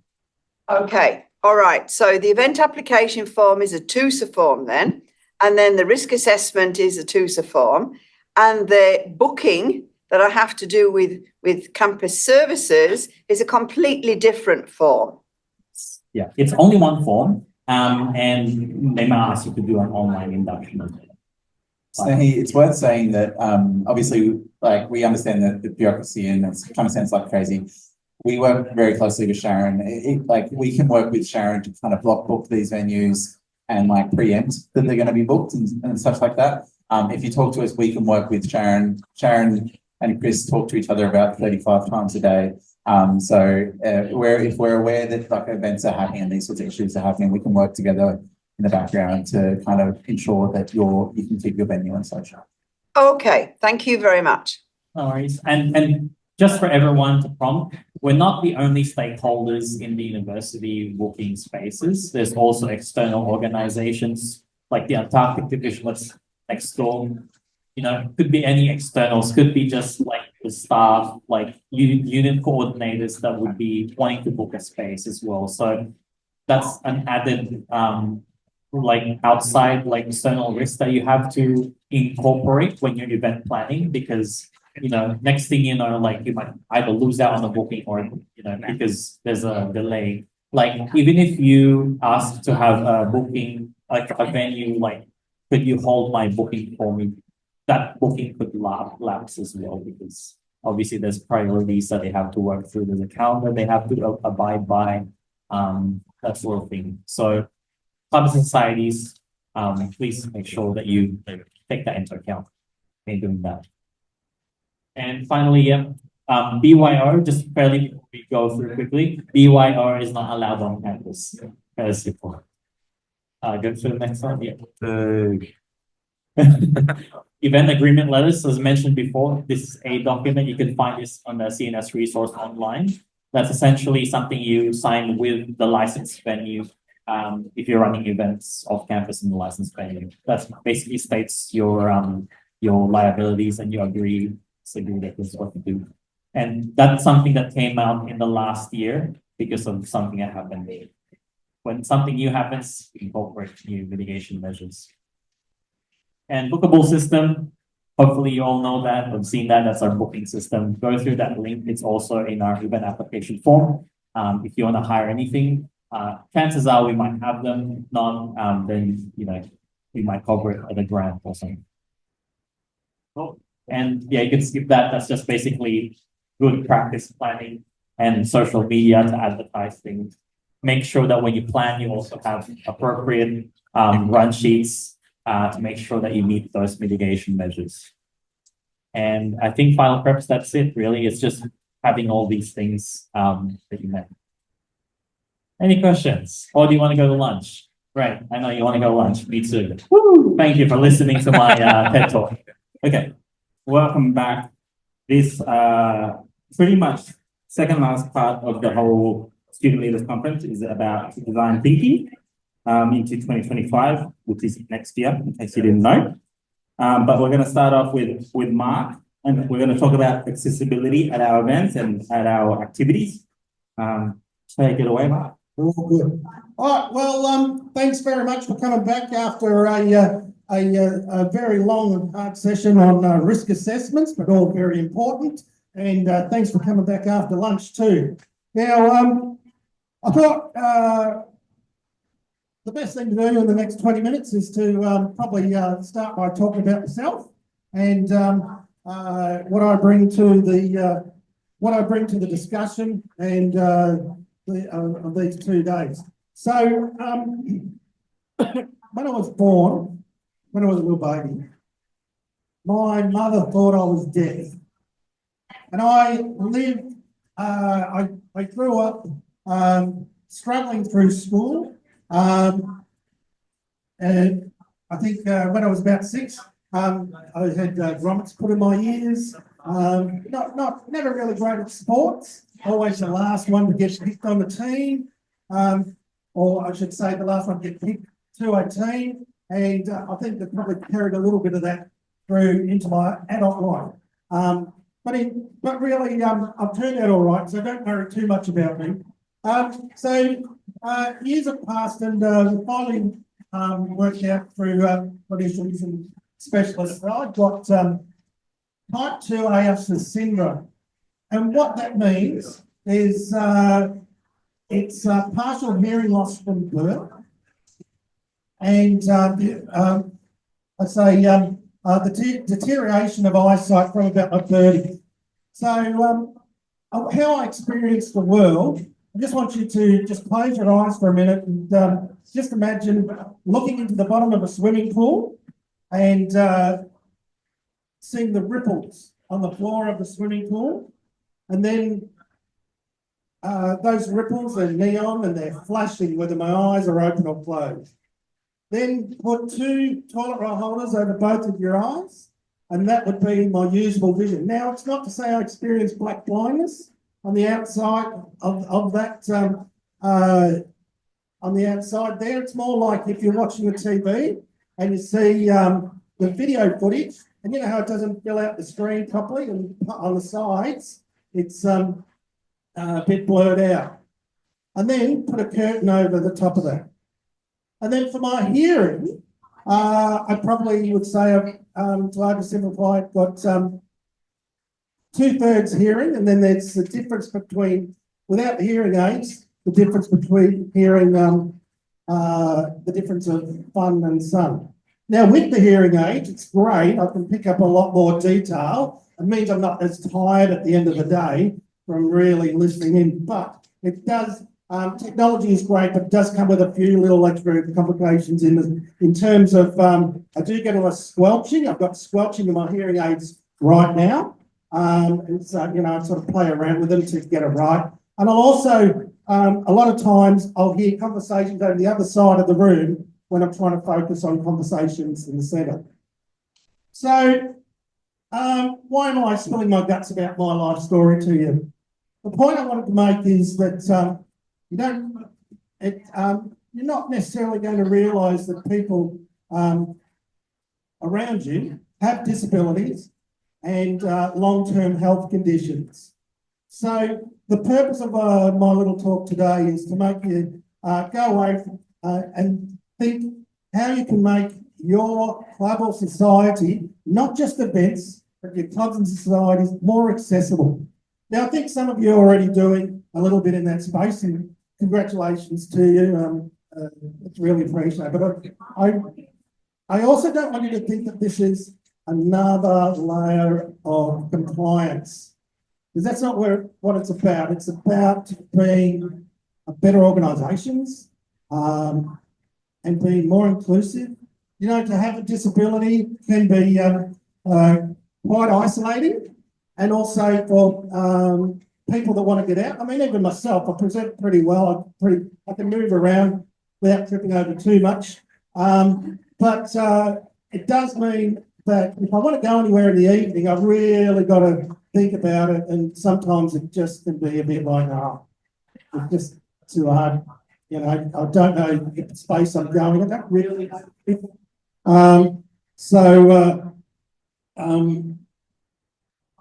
We want to give a bit of thought into how we can make events and the whole process leading up to events more inclusive and accessible. So we've got a few slides here which I'll loosely talk around. What is accessibility? Institute for Societies, why they're important.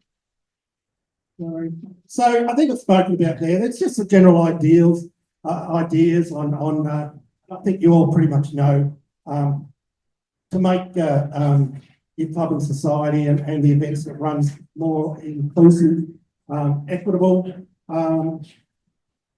is going to make for a better organisation. Now, if you change to the next slide, thanks, Chris.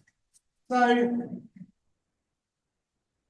why is and that's the one with the numbers on it? Yeah, that's yes, the understanding. Thank you. So to give you a sense of scale, like around about in the last census, 26 Tasmanians identified as having a disability, and a further 22 identified as having long-term health conditions.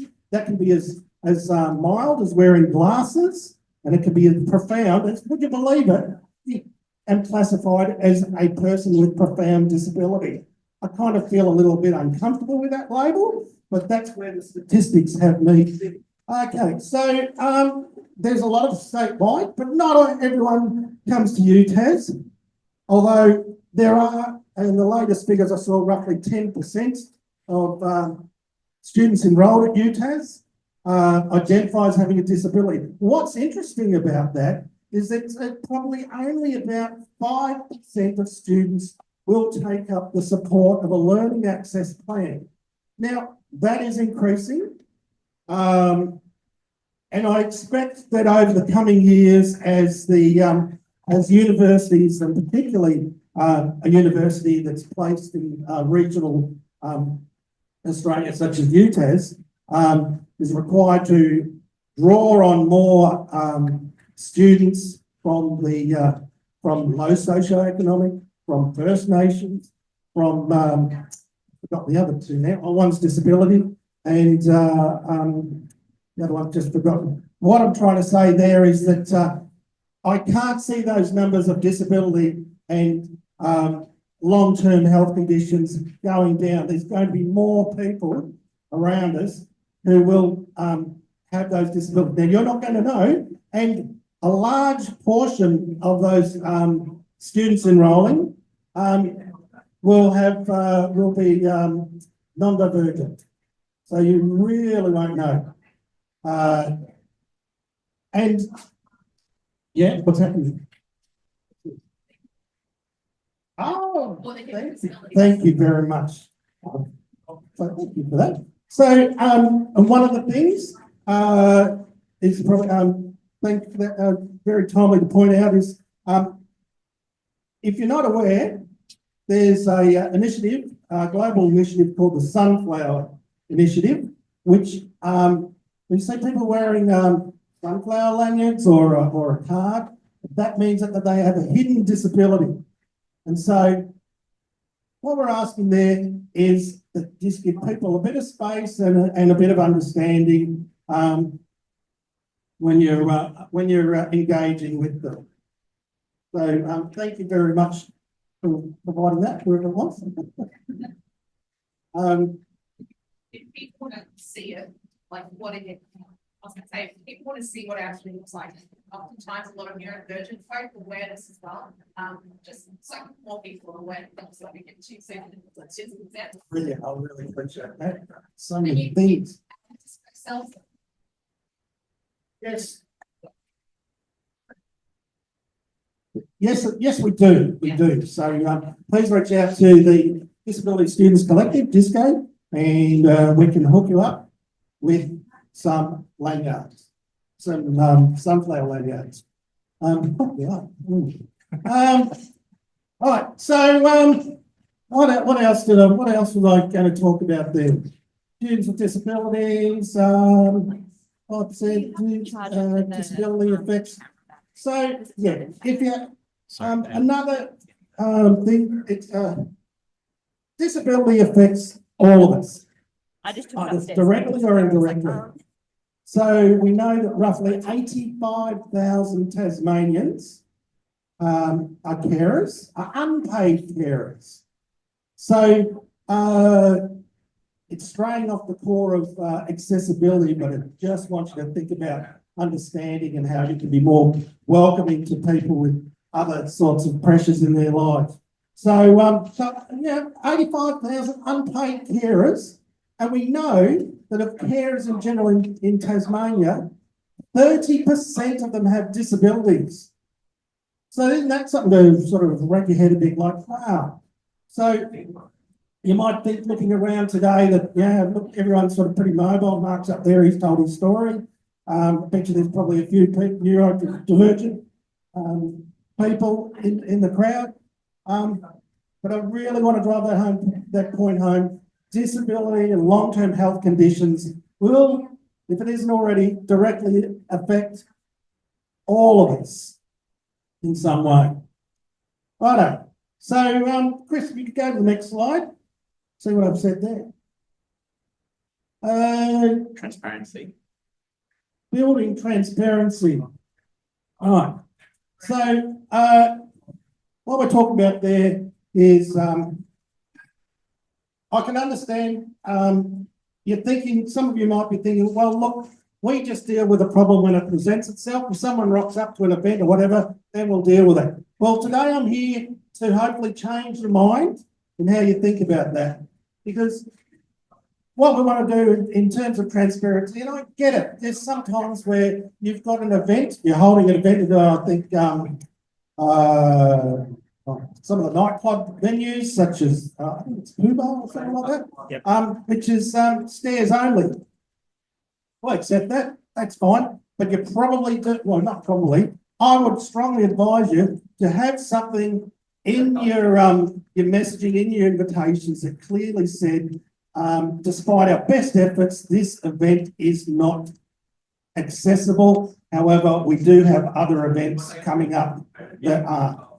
That's okay to do that, but you just need to be transparent and let people know. So that someone doesn't rock up in their wheelchair or on their crutches and then they can't get in because there's not much you can do about it on the night. I accept that.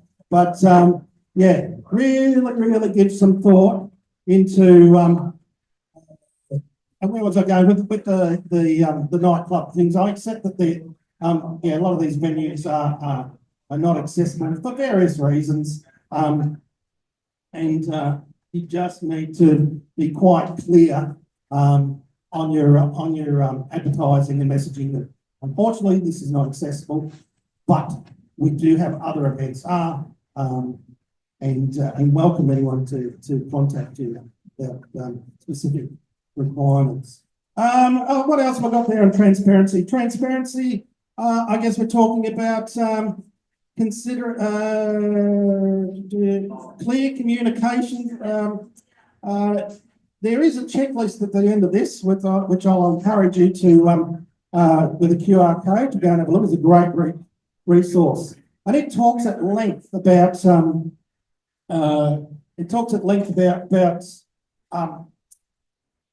how you may the types of fonts and the way you may I'd say wording's not the right word, but you know what I mean.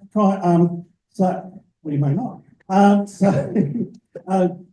The way you display your advertising, so that all people get. Now, I'm going to be a bit critical of my good close friend Chloe Harris, who's done a great job in putting this together. And thank you, Chloe, wherever you are. Is she still here? If they're still here.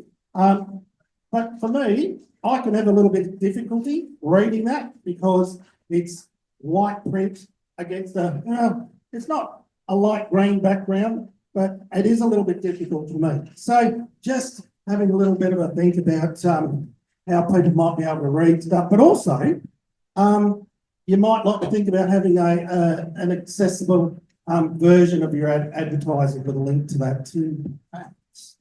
Okay, Chris, if you wouldn't mind going to the next slide, thanks. Yep, it's creating inclusion using the pull method. Right. Okay, so we looked around for some really fancy. What? Someone yelling at me? Online. We've had a hand up. Can we contribute?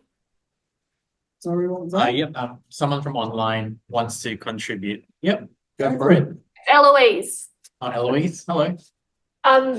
I just wanted to add to wheelchair access, that a big thing that we deal with is that all of the university campuses aren't wheelchair friendly, right? So my point with that is, if you're not sure if something is accessible, ask a person with a disability if it is, because often the answer is no. So don't presume accessibility to spaces just because they're new, because often they aren't actually. Like, I went to a disability toilet literally earlier, and the seat is positioned so close to the wall that if someone tried to sit in it from a wheelchair, they'd probably fall. So, you know, like, the point is, even if you want to acknowledge that something isn't disability friendly, you need to take the step to consider what disability access looks like to begin with. What is the life like for someone with a wheelchair?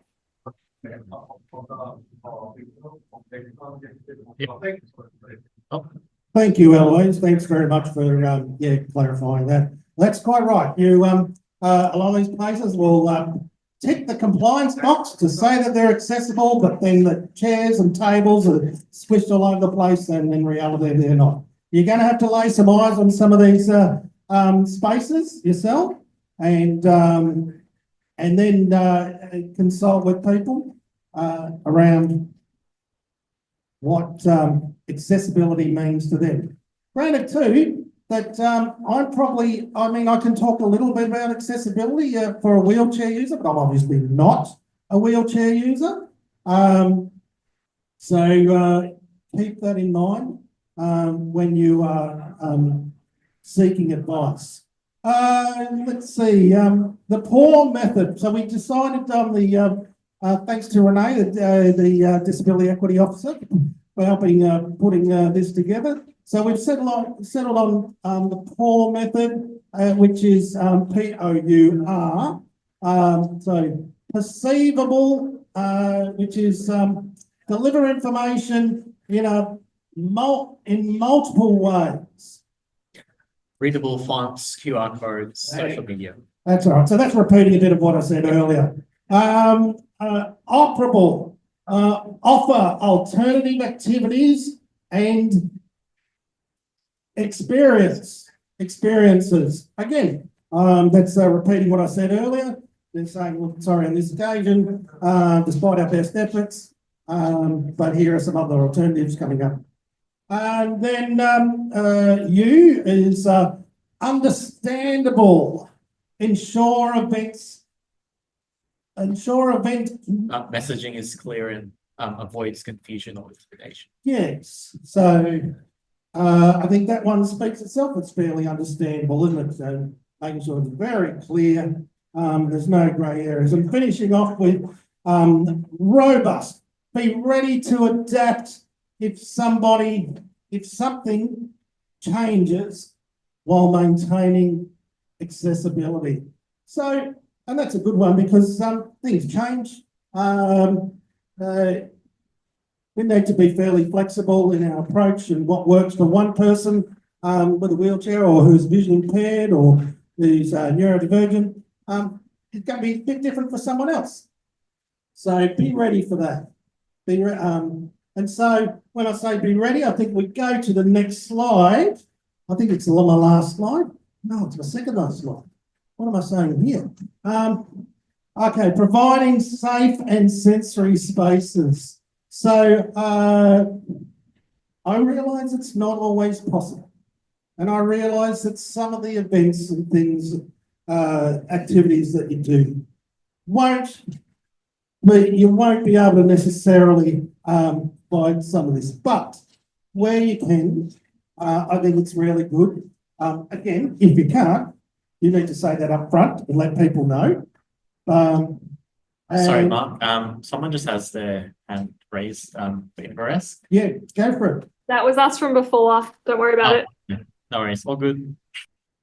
All right, okay.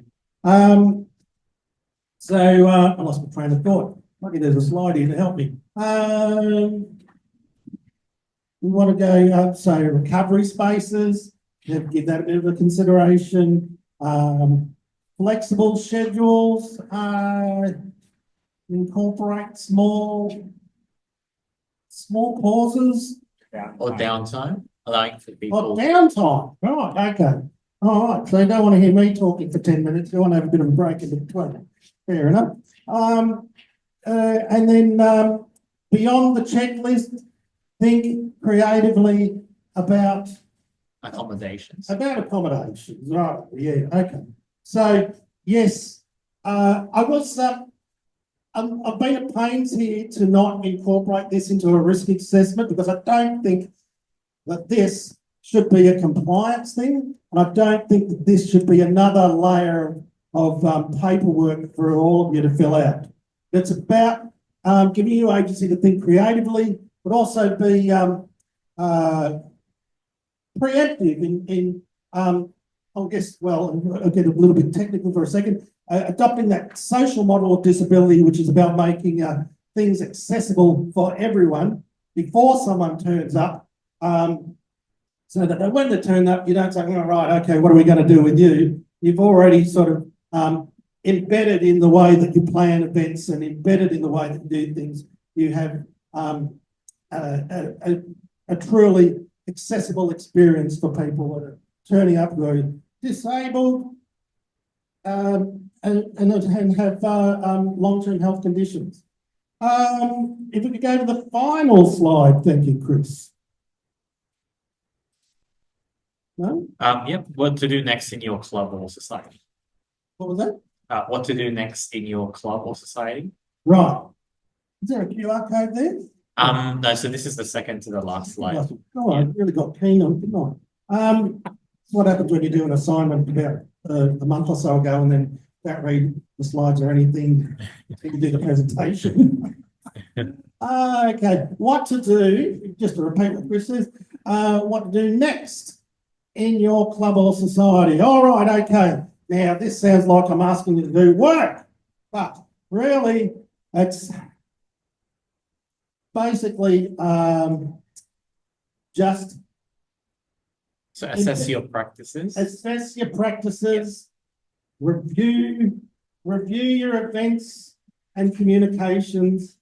For accessibility gaps. Yeah, engage members, invite feedback.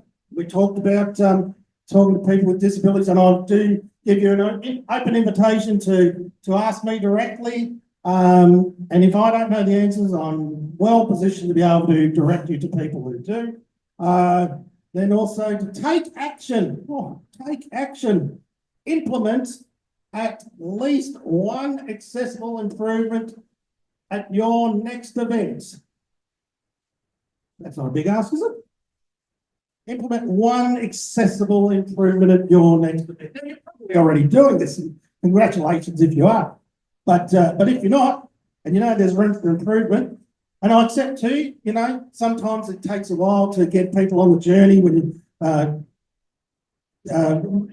changing the way you do things or getting people to think in a certain direction. So one small step at a time is a good way to go. And I think we're done with that slide, Chris. Final slide with a QR code.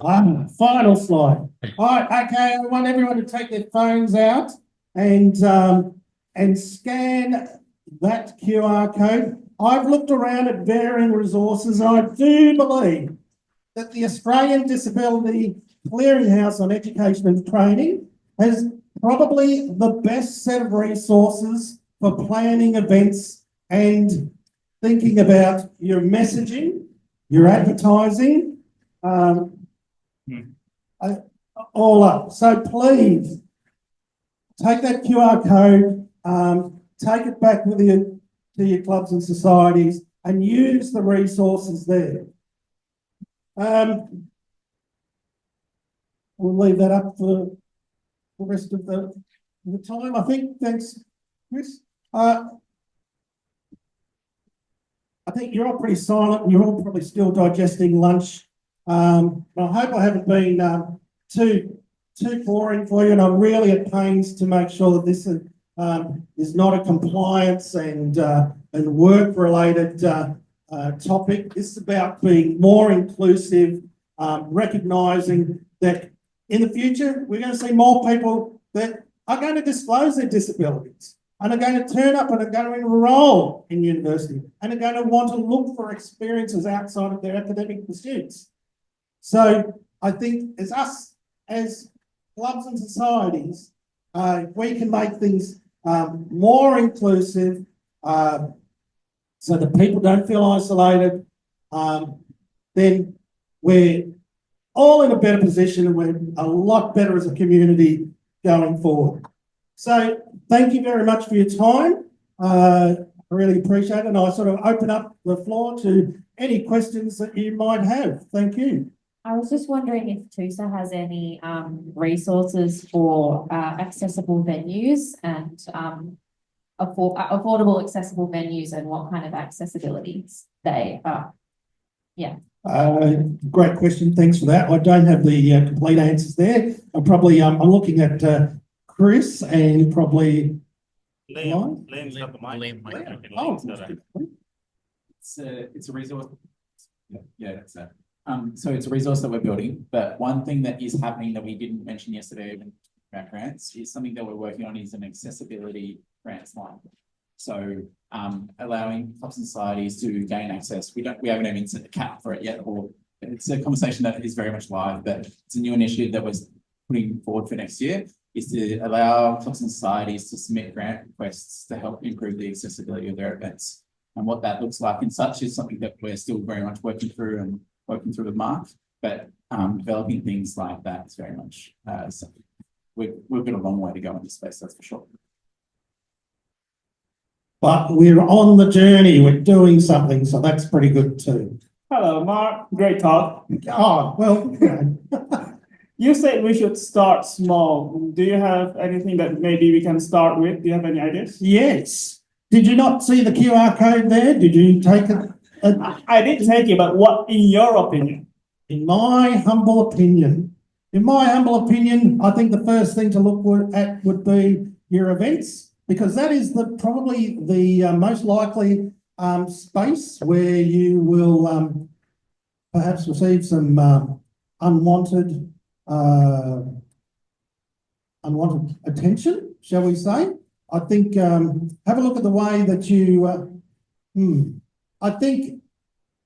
have a look at the way that you clearly advise your patrons and your members about the event space and how accessible it is, and make sure in the first instance you've clearly laid out what they're getting into, and indeed if it's not accessible, and therefore if it's not accessible you really do need to back it up with saying, but we do have, despite our best efforts, we do have other accessible events coming up.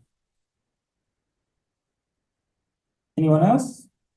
Was that all right? I know you're a bit fussy, so. Is that okay? I was going to say on that note as well about things that you can do when you are running events. I'm speaking from an autistic ADHD experience for many neurodivergents. If you have certain, like putting on a show, for example, and you have loud flashing lights, big bangs, snap surprises, content warnings are really, really important.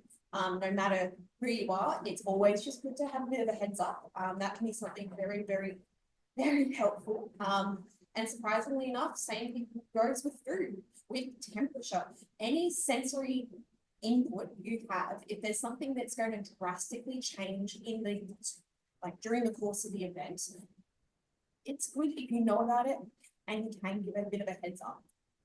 But yeah, that was just a little extra. I thought it's really great. Yeah, it really comes back to that clearly laying out and being transparent with what's on offer. Any last questions? For Mark, over there? Another question for you, Mark. So we've got things like the SAS training and the mental health first aid. Is there one that you would recommend that is like a kind of a disability awareness or disability ally training? I'll have to get back to you on that. I think there's a raft of different sorts of accessible training events. I can't think. Is that a? Am I supposed to know? Okay.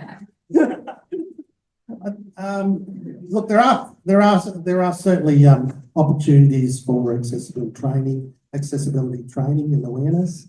I didn't include any of those today, but I'm certainly happy to provide opportunities for accessible training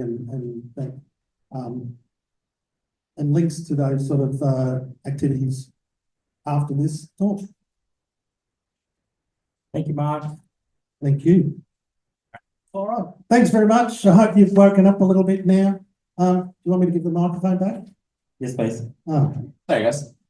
So for those that did the social media session, I went AWOL and we started talking about this yesterday. Is this That's 22. 2022? Yep. This is Okay, so what we're going to look at is a series of infographics that TUSA has generated around what our student body looks like as a whole university. So go back to 2022. I mean, big things just to look at is obviously 33,000 in 2022, 57% were online. Next one. oh, yeah. 30,000 in 2024. So it dropped by about 3,000, but all your percentages around distance, mixed on campus, have kind of stayed the same. It's kind of one of those myths when it comes to UTAS is that COVID drove us all online. In reality, we were kind of already there before COVID. We've always had about 51% of our students have always been online, even pre-COVID at UTAS. And it's really our untouched resource, I guess, as clubs and societies. We have 51% of students that we're not really activating or utilising anywhere near as much as we should be. And Pamela, who's our TUSA online officer, is actually on the Zoom online. Is a really great resource in that space. But some of the other things that are really good to look at, so in terms of full-time, part-time is obviously a big shift. One of my favorite stats to always quote to university staff whenever they say, students aren't that poor, students have always been poor. If you go back to like, as of this year, we're now averaging working 27 hours a week outside of study whilst we're doing our degrees. If you go back to 2000, that number's 14. If you go back to 1980s, it's about 5. So when you're talking to the older generations and they're talking about, oh, we were poor when we were uni students as well, we've got it worse. But and that is reflected in terms of students that are in how we're studying in terms of full-time versus part-time. Age demographics quite surprises people quite often. So only about 30% of our students, 28% of our students are school leavers, which is under the age of 20. 20 to 30 is another 30%, 30 to 40 is 20%, 40 plus is about 20% as well.